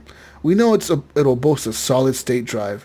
Much like Sony's PlayStation 5, and will be approximately 4 times as powerful as the Xbox One X. That's a lot of power, people. Which currently has the distinction of being the most powerful system on the market. That's right. It says here, Project Scarlet's added horsepower will undoubtedly allow some developers to produce some of the stunning titles, but visuals aren't the only aspect of gaming that Microsoft is looking to improve with this new console generation. As the head of Xbox, Phil Spencer told GameSpot in an exclusive, in-depth interview following E3, making sure that games will run smoothly and load quickly will be a major focal point in the next generation. He said, quote, I think the area we really want to focus on next generation is frame rate and playability of games. Ensuring that the games load incredibly fast, ensuring that the game is running at the highest frame rate possible. We're also the Windows company, so we see the work that goes on for PC and the work that developers are doing. People love 60 frames per second games, so getting games to run at 4K 60, it will be a real design goal for us. The thing that is interesting is this generation really focused on 4K visuals and how we bring both movies through 4K Blu-ray and video streaming, and with the Xbox One X allowing games to run at 4K visuals will make a really strong visual enhancement next generation. But playability is also probably the bigger focus for us this generation. How fast do games load? Do I feel like I can get into a game as fast as possible? And while it's playing, how does it feel? Does the game both look and feel like no other game that I've ever seen? That's our target. It says here that Microsoft isn't just looking toward the future with Project Scarlet either. The company also wants to ensure players that it will still have access to all of their older games as we move into a new generation of consoles. Whereas the PlayStation 4 and Nintendo Switch both forewent backwards compatibility, the Xbox One has built up an impressive library of backwards compatible games, encompassing some of the best offerings from the Xbox 360 and even the OG Xbox. Says here, Spencer stressed that Microsoft is maintaining its commitment to not only older titles, but also your existing controllers. So it says here, we really like the reception and use that we've seen through the Xbox One backwards compatibility program, making sure that all 4 generations of content, so the original Xbox games that run on your Xbox One today, the OG Xbox, the 360 games that run on your Xbox One games, and the new generation games all run on the next platform is important to us. We want to respect the games that you've bought from us. We want to make sure that the generation can play with each other. So if you happen to adopt the next generation early and somebody says back that if their games are on both platforms, you'll be able to cross-gen play. So that's pretty interesting. So it says here, another thing that will be a little bit new for us is the fact that we want to also respect the compatibility of the controllers that you already have. This generation, we came out with the Elite controller. We've done work on controllers and people have invested in personalized controllers. The thing is, the things that they love, and we want to make those compatible with future generations of our console as well. So really the things that we brought from us, whether the games or the controllers that you're using, we want to make sure that those are future compatible with the highest fidelity version of the console. Blah, blah, blah. So pretty much the same controllers, games, etc. It's all going to be backwards compatible. That's pretty interesting. Also, he said Halo Infinite is a launch title for the new console in holiday 2020. So yeah. New Halo game, huh? Halo. I gotta catch up on the old ones. Halo Infinite coming next year. Launch title. But that's the big selling point of Xbox One or Project Scarlet, whatever they call it. Yeah, yeah. We'll see the specs. I mean, I think the other selling points are going to be the better loading times, the better performance, graphics. I actually got the chance to watch St. Nicholas streaming the other night. He was playing some Division actually, and he was streaming off his Xbox. Does he have an X, or does he have a regular Xbox? X, I think. Okay, so I'm watching his stream, and like remember when you would fast travel off of the map like to a different location? That took so long on that Xbox. I could not believe I've never played a whole lot on my Xbox, but the load times was so bad. I just couldn't believe it. Not just trying to sound like Master Race over here, but I actually expected it to be better because we've had SSDs around for so long. But you gotta realize, as the Xbox One X is an improved console over the original Xbox One and even the S.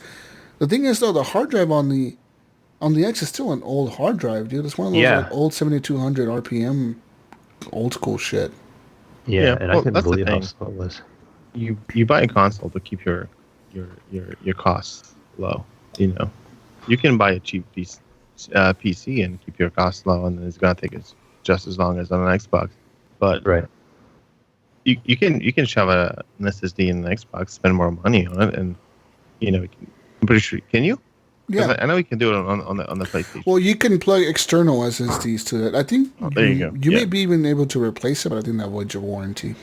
Okay, so it's all about if you're willing to go that extra step and put in Yeah, money. I got you. Yeah, I just noticed that was one glaring thing I noticed. He was actually trying to defeat a. I talked him into trying to go fight a hunter by himself, and he didn't know how to get to the hunter mask. So I showed him the process of getting the one where you had to activate the one phone and run across and activate the other phone.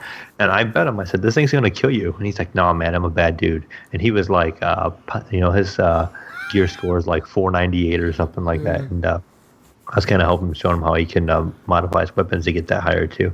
But he's like, "No, man, I'm gonna kill this guy. You watch." I said, I bet you an Xbox on it." We were kind of joking about it, but yeah. So he got it to spawn, and yeah, he died to it, unfortunately. And then he tried to go back there, and I'm like, he tried to do it again. Well, the phone isn't available, so you have to like log out of the game completely and reload the game. So he was like, "Forget this." He's like, "I'm gonna do it next time with a team. We get a team in there to do it." I'm like, "Yeah, it's pretty rough to solo." And I was telling him how you and I, Jesus, we did it, and I just kind of had you hide to the corner for a while. I'm like, "Here, you activate the phone, and I'll try to kill him." But Nice. yeah, I never did to go try to fight. No, the one but you're spawn. right. The loading times on the console is ridiculous because every time I play Sea of Thieves, I usually play with people on the Xbox. And every time I'm like, "I'm on the island, guys. Where you guys at?" And they're like, we're loading in, Jesus. I'm like, fuck. Oh shit! I'm like running around. They're like, just loot my job as as the PC gamer is to loot the island before they get there, and like they'll take like a whole minute extra to load into the game. Jesus already has the treasure dug up, and he's already carrying to the ship. Like, I think if I wanted to, I could really take off with the ship before everyone loaded in and just like leave them on the island. Like, fuck you guys, I'm leaving. But no. Anyways. That's what you have to do. You have to get with Pinpoint and is it Mojo in those? And you have to get in and you guys all load in the game and just steal the ship right off the rip. And be Just like, leave 'em. Anyways, deal with guys, the GF&G. last piece of news that I have here. Let me send it to you guys real quick in the chat machines here. Let me see. Chat machines. Last piece of news that I have. It's the Fortnite coach who helped create a teenage millionaire. This is an article that just came out. It says here, gamers around the world are preparing for the Fortnite Championship Series, which started the other day. This is the first competitive event, whatever, there was $30 million, blah, blah, blah. So the guy who won is 16-year-old Kyle Buga Gearsdorf, who won the title and is now $3 million richer. It says here, there's a guy who taught him how to play. His name is Hugh Gilmore. And this guy is a Fortnite coach. That's right. And even though he's just a Fortnite coach, and maybe some of his players have won $3 million, he's not actually rich himself. It says here that he only charges his clients a fixed fee of £120 with no percentage of winnings at all. So, like, if I teach you and you win, Mayo, you go and you win that fucking Apex Championship, and you get all the crowns, you don't have to give me anything, Mayo. That's pretty crazy, huh? Oh, That's I wonder crazy. how long it's going to be until somebody buys them and tries to lock them up and be like, "All right, you're my permanent coach." And Says try to here win that some money. why doesn't he just do it himself? it says here, I only turned from player to coach full time in July. So I used the World Cup as an entrance event, and it was an incredible moment for me, he told the BBC. I was at home watching the matches so closely, and even though it was my players who were making all that money, I was thinking this is great for me too. It says here that Hugh lives with his parents in Kent, England, and was a competitive player himself until he decided to make the switch after failing to qualify for the World Cup. Oh, so it looks like he was trying to qualify for the World Cup. He just didn't get in. So he was like, fuck it, I'm going to become coach. He says here, I got into Fortnite when it went really big back in March 2018. I was working at a gym. I started to play to a high standard, then casually helping others with tactics and tips. He says, once I went into coaching, I told everyone in my Fortnite community that I was available, and it went from there. It says here, Hugh's coaching is all done through video chat on the gaming platform Discord. He says he also helps. It says although he also helps with mental preparation, the bulk of his time and effort goes into analyzing matches and developing tactics. The battle royale style of Fortnite involves 100 players being dropped into an island. Blah blah blah. The last player standing wins. So it says here Hugh says he spent 8 hours a day on each of the 11 days leading up to the World Cup, collecting data and intelligence for his players on their opponents' likely movements. Hugh said, a lot of people look at Fortnite and think it is a cartoony video game for kids, but it's actually really complex and deep. It's an intense game with mechanical work, target practice, and looting. There's so much going on, you have to have a good early game setup with items and building materials. That's where a lot of my work goes. I watch back dozens and dozens of matches to find out which of my players' rivals are likely to get in the way of a good early game setup. You don't want to bump into a decent player early on, or get a loot spot too late to get to weapons. It says here his top 5 Fortnite tips, guys. Here we go. These are free. I'm not even charging you guys for reading this. Here we go. I'm gonna put these in Apex. All right, get ready, Mayo. Take notes, man. This is your 5 tips. It says here, tip number 1, master your early landing route. Know when fights will take place and how you will have an advantage in them. 2, practice your mechanics as a warm-up every day. Aim, editing, and building drills. 3, have a dedicated practice schedule, set amounts of time that you can do every day with noticeable results. Number 4, box fights. The most crucial part of the game is being able to fight while box to box next to another player. Practice these in creative mode against a friend and learn new strategies. And number 5, use video on demand to watch your own games back and evaluate why you died and why, especially the sequence before. Also, very useful is watching live streams of other professionals. Yep. It says here, Hugh showed the BBC a route map that he made for Booga, the winner of the World Cup. It shows the 16-year-old's preferred landing spot and route in the first few minutes of an average match, and compares his plans with those of his opponents. Using this and other player statistics and behavior, Hugh was able to make plans and contingencies for how to beat certain players. He also developed specific techniques for how players could, for example, defend themselves in certain exposed areas on the map. Hugh also helped British 15-year-old Jaden Wolfies Ashman and his partner Dave Rojo Jong to their eventual silver medal and $2.25 million winnings in the doubles competition. Rojo says the coaching was invaluable, quote, saying, quote, knowing where the other people were dropping and fine-tuning our own drop with rotation was so important. We made a few mistakes that got fixed before the tournament thanks to Destiny pointing them out. We would have most likely made those mistakes at the World Cup and not got to second place. Rojo, like many Fortnite professionals, says that the coaching is now a big part of esports. Says here, coaching is, in my opinion, already one of the most important things in esports, whether it be video analytics, tactics, or mental coaching. It releases the weight from players' shoulders so they can focus on their own game. Damn, guys, I think we gotta become Fortnite coaches. What do you think? You guys are down to become Fortnite coaches? I I played don't 2 know if you matches want my help. total. I'll have my son become a Fortnite coach. Why don't you become a Fortnite coach? Become an Apex coach. Snickers. There you go, I can do that. I don't think you want my help. No, you don't. Don't want your help. Oh, man. Let's see here. What else do we got here? We got more news? But I may make you better by having to carry my dead weight. So There I you guess go. I could be coaching that way. All right. Well, I don't know, man. That's kind of crazy to me. How would you feel if you were this guy who coached these guys and like one of your people that you coach won the championship solos, and the other people you coach won second place in the duos. That's pretty fucking good.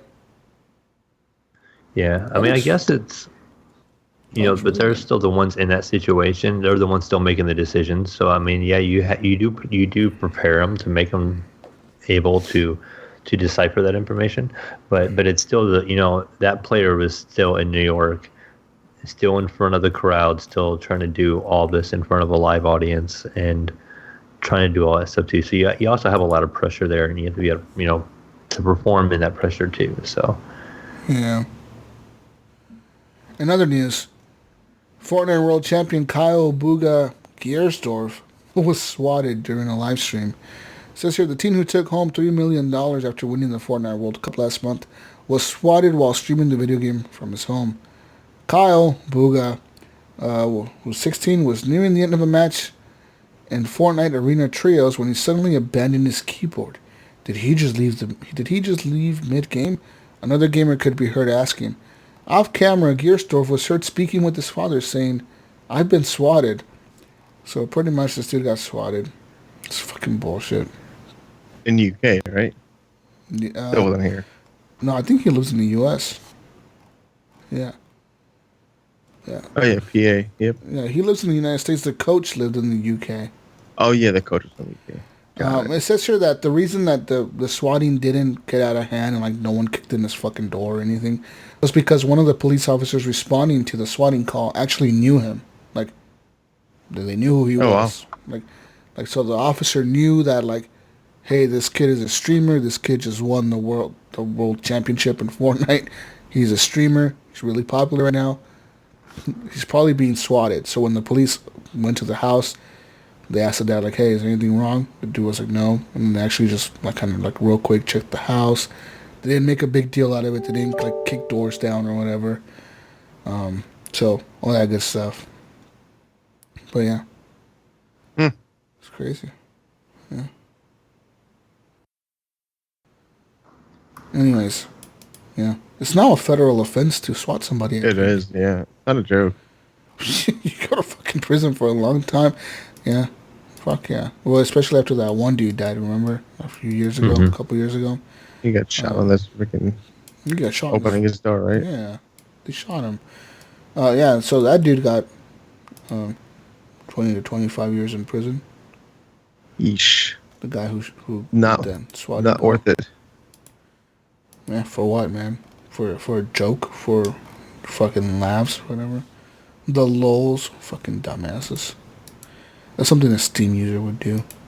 Oh. Just fucking with you guys. Anyways. Just giving you shit. Giving you shit. Steam is alright. I mean, Epic is better, though. Anyways, moving on to community questions. Let's leave questions for the community. Leaves questions for us, I guess. You leave questions and whatever. Community questions? Community question. First question, Mayo. Go. Oh, let's see. We have Brian Tulip Jr. That's an old question. Old questions. We got old questions. Old question. Old questions. These are old questions. The fuck? Did you not put the new questions in? No, I did not put new questions in. Mayo. What are you doing? We got this. What are you doing with your... Jesus, Mayo. God. Where's Gunny at? You're playing a Gunny moment right now. Jesus. I didn't know I was doing questions. All right. So, are you ready for questions? I'm doing it all the time. Right. Let me find the questions. All right, I got questions right here, Mayo. You got the questions? Yes. Are you ready? All right, they're posted in the group. We're all ready. All right, go. Go, Mayo. You haven't posted? I don't have I'm just going to read them off. So it says, first one from Robinson Shannon. Since they did Rocco's Modern Life, are we going to get Cat Dog and Real Life Monsters back? We're not going to get Cat Dog back. Cat Dog. No. But I would like Dexter's Laboratory to come back. Ooh. Yeah, Dexter's Lab. I'm old. This is all past my time. Wait, what? Dexter's What Lab. the hell did you watch? Yeah. What the hell did you Tom watch? and Jerry. Tom and Jerry's still a thing, though. Like, it's still Yeah. going on today. You'd be surprised how many kids know Tom and Jerry. Smurfs, good stuff like that. My daughter's All right. into all that shit. Anyway, next question. All right, next question. We got John Jerome asking, Google search says that there are 1.2 billion PC gamers. Does that number sound correct? That's more than 10 times the number of Xbox and PlayStation gamers combined. I think that it's probably just... what it probably did is... It's probably considering anyone who plays any game on a PC a gamer. And since every PC has like solitaire and shit on it installed, Minesweeper. and Minesweeper and all that shit, like it probably considers it a gaming PC. So it's probably 1.2 billion. I would think that there's probably 1.2 billion computers out there that are PC Windows computers. Yeah, I wouldn't doubt that. I don't think there's that many PC gamers though, to be honest. I don't know. What do you guys A think? lot. Yeah. Yeah. Go ahead, Snickers. Oh no, I was just thinking about it. Yeah, that's a lot of people. That's a but 1.2 at the billion? same time, pretty much every single gamer I know from Europe, every single one of my friends in Europe is pretty much a PC gamer. I know Europe is not that big, and there aren't really that many people in Europe, but still, PC gaming is really, really popular there. Yeah, you're right. Yeah. It seems like console gaming is more like a North American thing. It really is, yeah. Yeah. It really is. That's why Xbox is super popular here and shit. Anyways, yeah, I don't know. I would say, though, that number is probably considering some of those, like, how many people have computers? Fuck it. I guess technically they can all be PC gamers. Well, Sure, yeah. you know, that's a lot of people. 1.2 billion is a whole fucking shit ton of people. Yeah, that sounds kind of high, but yeah, like you said, they're probably counting anybody that's played a PC game or Yeah. What about China? Isn't it blowing up there in China? With Yeah, that PUBG could be. and It is, Fortnite and but all that stuff? they're also very regulated. China limits to like how many hours a day you can play, how many things you can play, how you can play. Even certain games. That's why they all use VPNs. So they can get around it. Fucking China. That's why when you were getting all the Chinese people playing in PUBG, people wanted to region lock them. It wouldn't work because they're all using VPNs. yeah. China number Playing on North one. American servers anyway. China number one. Yeah. I would always say that shit out there. China number one. Good old times. Anyways, next question. All right, we got another one from John Jerome. He says, finally signed up for Game Pass. Any must-play games besides the big-name titles? I would like to go with that answer that Brian Tobe Jr. gave. Kingdom 2 Crowns is a good game. It's a little like strategy game. It goes I from still need left to to give that right. one a try. Left to right, you're pretty much just building towers, and that's it. I mean, it's a little strategy tower defense game. It's simple, but it's so good to like just drink beer and play that game. You can play that shit I could play it for hours. I don't know about you, but I can. And also Bomber Crew. Try Bomber Crew if it's still on. Oh yeah. Try it. You tried Bomber Crew, Snickers? Yeah, I've played it a little bit. Yeah, it's really good. Yeah, that game is fucking fun. Yeah, Bomber Crew. Check it out. Anyways. Yeah. All right, let's see. Brian Tulip Jr. again. What's the dumbest warning label you have seen and thought, wow, someone did that and that's why the warning label is needed? I couldn't even think any, so I just searched it real quick, and the first one I seen was a warning label that says, do not hold the wrong end of a chainsaw.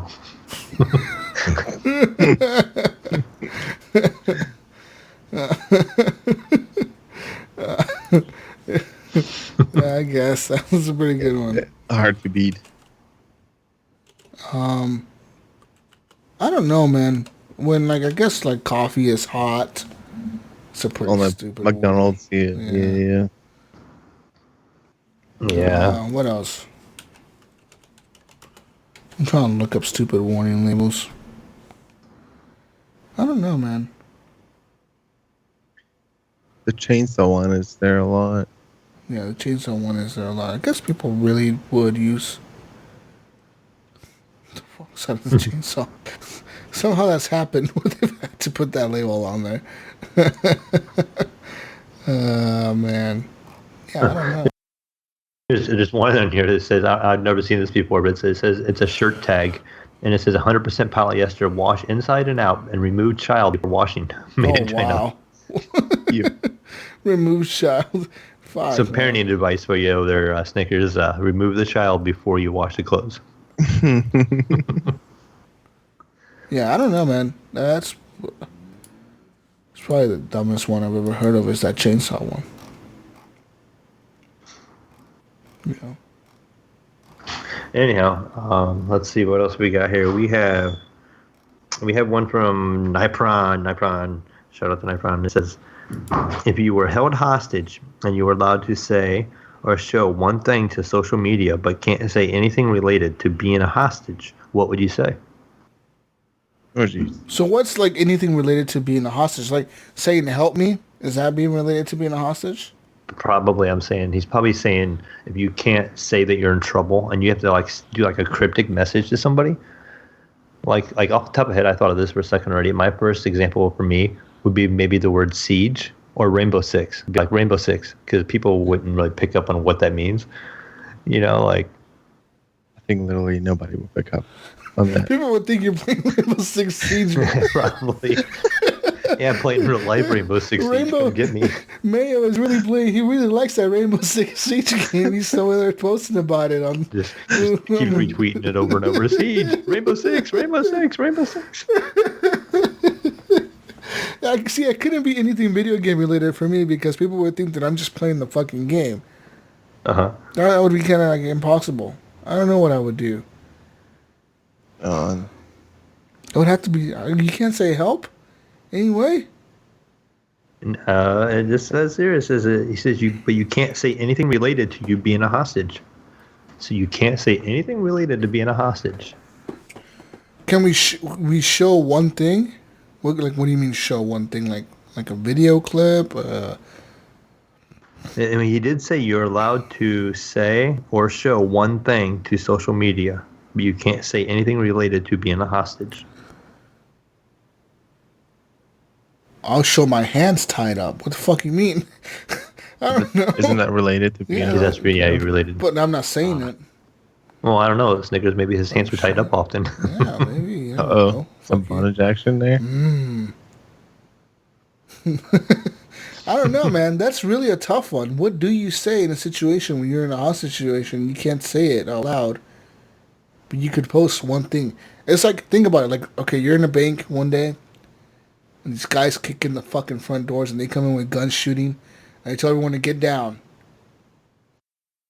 You have a few seconds to send something out on Facebook. You had Facebook open, you were like Facebooking or Twittering or whatever while they were doing that, and you had a second to post something, but it couldn't be about any like hostage situation. So what would you post? I don't know.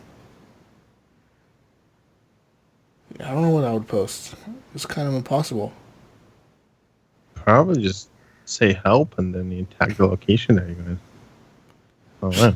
Yeah, that's the only thing I could think of is saying help me. I don't know. Because anything else that I would post would be, Jesus is being stupid again. Jesus is posting dumb shit again on Facebook. Let him be, guys.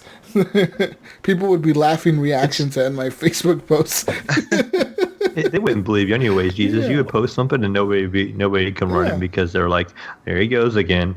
Kind of like, what was it, earlier this week? He messaged me like, hey, Mayo, guess what? And I'm like, what? She's like, I sold my PC. And I'm like, no, you didn't. No, you didn't. A little bit later on, you're like, no, I didn't.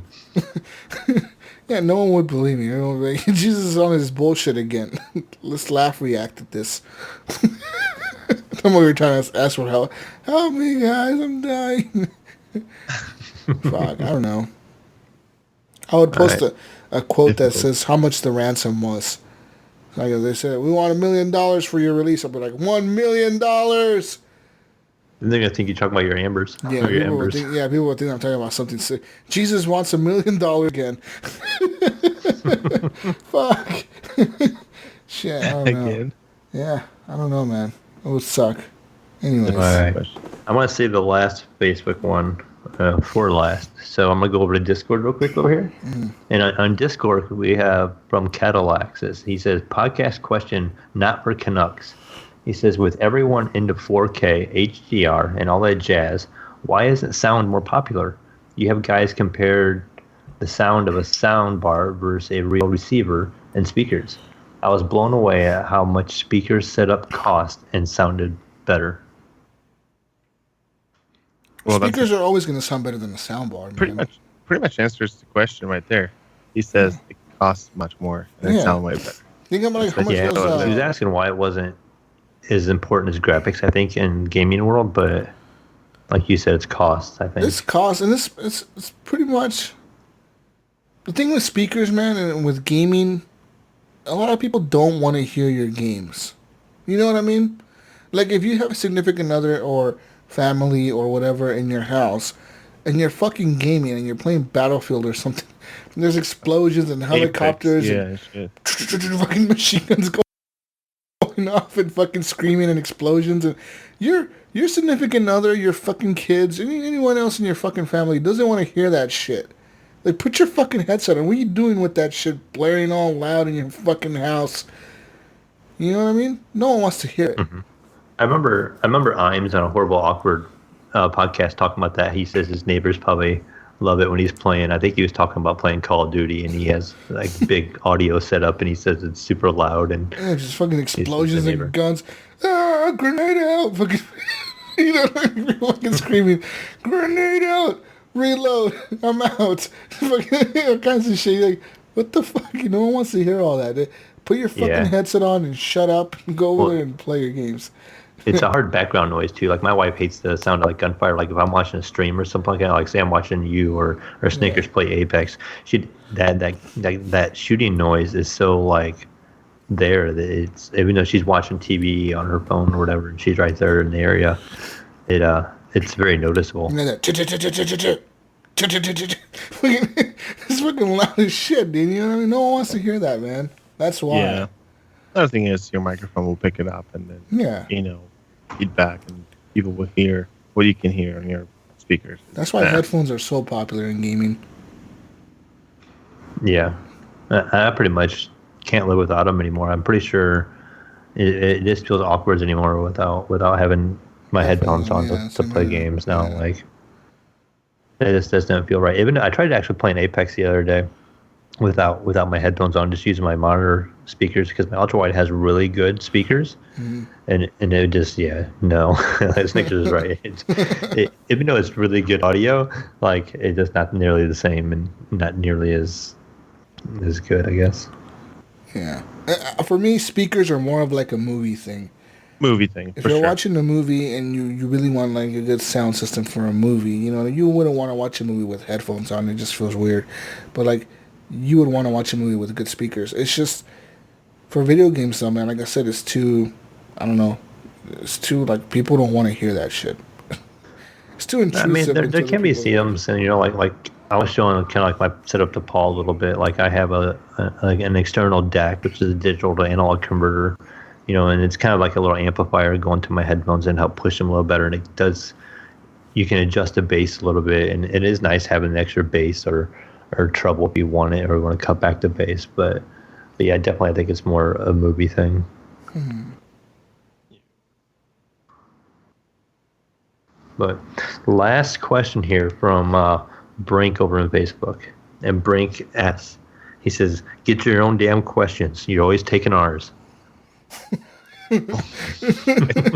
Fuck you, Brink. You motherfucker. Shout out to Brink. He has weekends off now. He quit his old job for his new job, and now he's working. I think he's working as FedEx driver now. FedEx delivery guy. Mm-hmm. Yeah, Brink. Yeah, he has weekends. Maybe I'll get some game time in with Brink then on the weekends. Maybe, yeah. That's what he really, I think that's why he did it, because of the weekends off or a thing that he could get now and with this job. So, Nice. Congratulations to him. And yeah, I think that's all we have for questions, right? Yes, that is it. Yeah, let's move on now and get with the show. We're done with the show. You can follow Twitter. Oh, real quick, guys. Real quick. I forgot to talk about this in the opening of the show. I should have brought it up in the opening. But Horrible Gamers Podcast has actually been listed as one of the best video game podcasts of 2019. Woo! Ooh, how about that? How about that, Congrats. guys? Yeah, fuck yeah. Yeah, we actually made a list. That's fucking surprising to me. And that's like incredible. Who made the list? You? No. Player FM. Player FM made the list. So we are right up there. We're number 11. We're right up there with the Giant Bombs and the IGN. And we're listed right next to the Game Scoop IGN podcast and the Podcast Beyond. We're in between those two. But yeah, like right above us is just Bombcast, Beastcast, Kind of Funny Games. And then below us, it's like Cheap Ass Gamer, Polygon, Kotaku, Kind of Funny Games Daily, Rebel FM. A lot of podcasts got below us. So yeah, fuck yeah, we got listed on the list. Fuck yeah. So shout out to Player FM for listing us as one of the best video game podcasts of 2019. Woo! Actually, I was super hyped for that, dude. Yeah. And I was super hyped about that. I didn't even notice that until I think it was Crafty that brought it up, right? He was like, "Hey, guys, you guys notice that you're on this list?" And I was like, "What?" He's like, "How much did Jesus pay for this?" I'm like, "I didn't pay shit for that." Yeah. All right. Well, yeah. Even if I could, I wouldn't. Because there is things out there that people can pay for to get listed on, and I've seen those where you can go there's an award ceremony that they do every year where it's called the Podcast Awards. I think so. It's called Podcast Awards. Yeah, and you pretty much can you could be listed as a podcast nominee for an award, but so you pay a registration fee to get on there, and then you have to fucking get people to vote for you to get you on the list of nominees or whatever. And it's why do I want to do that? Why would I want to pay for that? Just, if you think I'm that good, just fucking nominate me, you know what I mean? Don't make me pay for your registration or whatever. I don't even know how much the registration is. It probably isn't much, but I wouldn't pay it. Didn't we receive that email from that one company that was trying to... Yeah, and there was another company... pay to get promoted? Yeah, there was another company trying to get us to pay them to promote us, and then we were like, no, no, I'm not going to do that. You know what I mean? Why would I pay you to promote me? I just fuck it, promote ourselves. Fuck it. We've been doing it lately. We've been doing it so far. There you go. And organic growth, right? Mm-hmm. And get our listeners to promote us. Yeah, fuck yeah. So tell your friends, your grandma. Make sure you tag up every bathroom you go to with HGP and then horriblegamers.com. Do that everywhere. I didn't tell you to do that. That was just a joke. That was a joke. Start spamming all of our libraries of our multiplayer. Our Apex group, so we can start spamming. Oh yeah, our randoms. Dude, every single time we get in the game, have you heard of? Just fucking type in horriblegamers.com into the chat. Just don't even say anything else. Just that over and over and over. Anyways, but yeah, I wanted to bring that up because that's pretty incredible, man. I am humbled to be listed as one of the best video game podcasts of 2019.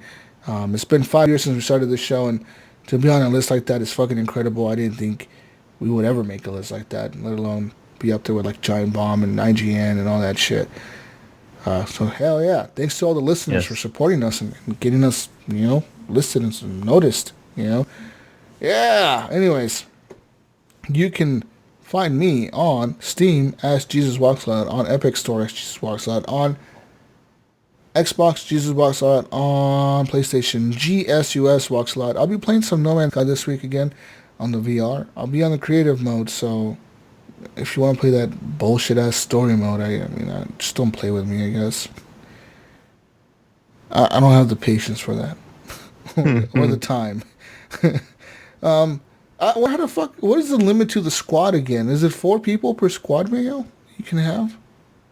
On which one? On the No Man's Sky? I'm not sure. I haven't played anything on the multiplayer, so... Because I know I had Penn in my squad. I wonder if I can have, a lot of people in the squad. Because I know a lot of people have it on PS4. Dude, Yeah, Mayo, I've never even tried to play. I think this shit is crossplay with PC. We'll have to look into it and see if we can get paired up. Maybe we can get you in with us in your VR, and we'll be on PSVR, and then we'll have some more people join us. That'd be pretty badass.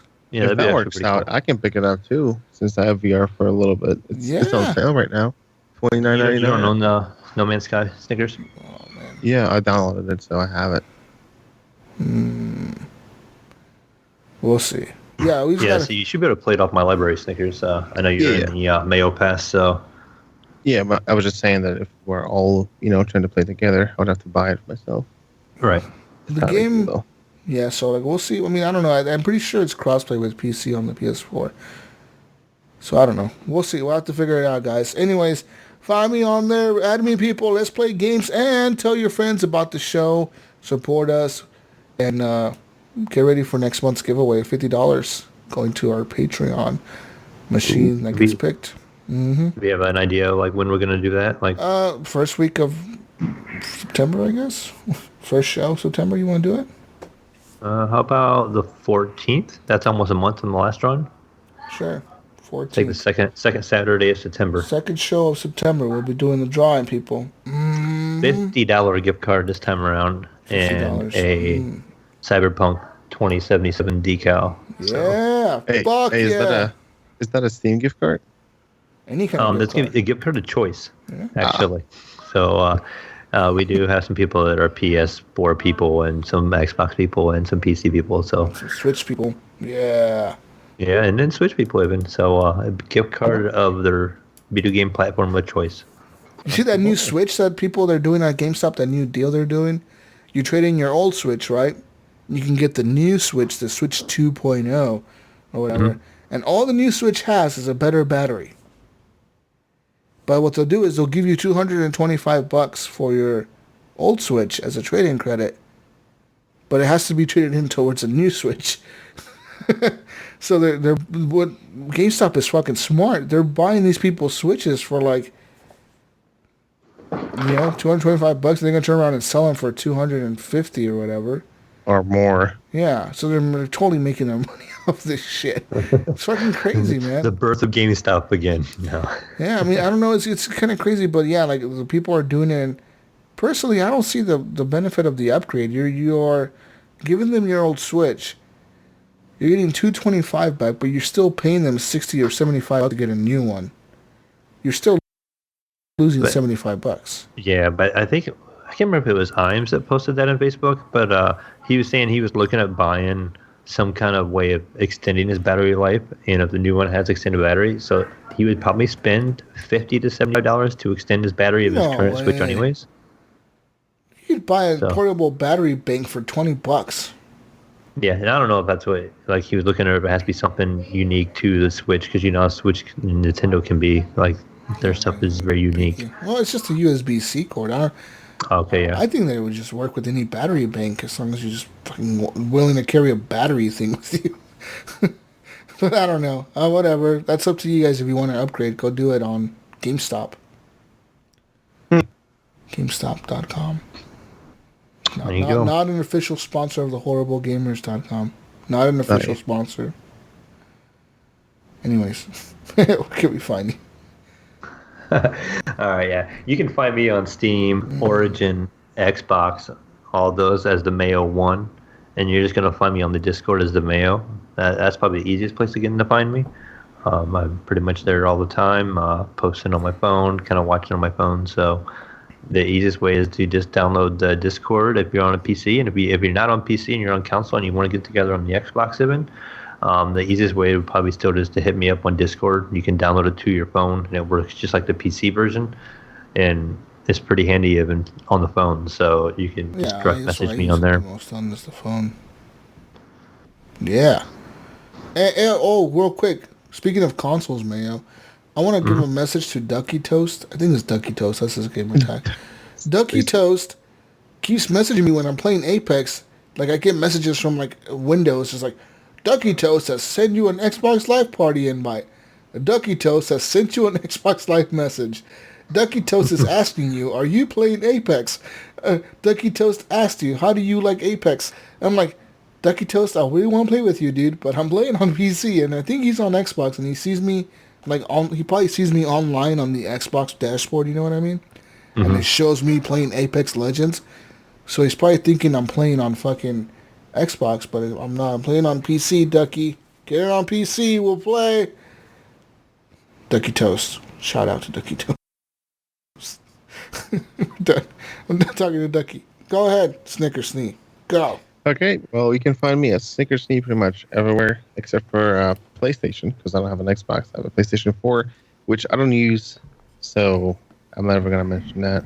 But just, yeah, the easiest way to reach out to me is message me on Discord. I'm just Snickersnee on Discord. I'm in the Discord channel. Message me, tag me if you want to play Apex. I play pretty much almost every single day for at least an hour, sometimes 2 hours, after 8 p.m. Eastern time. So if you want to play some Apex, hit me up. All right, people. Woo! We're done. This is the shortest show in the last month. Holy shit, we're done at 3 hours and 10 minutes. This is the shortest show ever. Woo! I think it must be Gunny's fault. Let's blame Gunny. Gunny's over here with this. You guys see his selfie? Great America guys drinking beer. Yeah. You by the Gunny? pool. Mm-hmm. Look at me. I'm by the pool, guys. Looks like he's in the pool. He's in the pool drinking beer. What are you doing, Gunny? Wearing his cow bear hat. What the fuck? And a Fallout shirt. What a nerd. What a fucking nerd. Look at this guy. Everybody's a nerd, yeah. Gunny is such a fucking old man nerd. That's a nice stash, though. He has Respect. Gunny has that cop stash. Mm-hmm. Like, if I was to see Gunny on the street, I think he's like an off-duty cop or something. You know what I mean? Like, this guy's totally a fucking cop. He looks like a cop. Alright, guys, I'm Gunny. I'm Officer Gunny. I'll take you downtown. Real downtown. That should have been his new PSN gamer tag. Officer Gunny. Officer Gunny. Yeah. He should have put a selfie of his face as the gamer picture. We love you, Gunny. We miss you. Everyone, go find Gunny Chief. Gunny Chief on everything. Just go find him. You'll find him. Whatever. Anyways, I'm out of here. Thank you, Mayo. Thank you, Snickersnee. Peace out, Brussels sprouts. We'll catch you on the next week's edition of the Horrible Gamers Podcast. My neighbor probably hates me every week. I yell so loud. You too. She probably fucking hates me. She's like, you fucking piece of shit with your peace out. She probably has time down. Like every Saturday, this fucking idiot next door is gonna yell peace out, Brussels sprouts, sometime during the night. But you're an hour early tonight, so they're all confused. So now she's really confused. She's like, what the fuck? Is it time for bed yet? He's yelling peace out, Brussels sprouts. Sorry. Is it time for me to go to bed? Anyways, we're out of here, people. Goodbye. Bye. All right, guys. Peace out.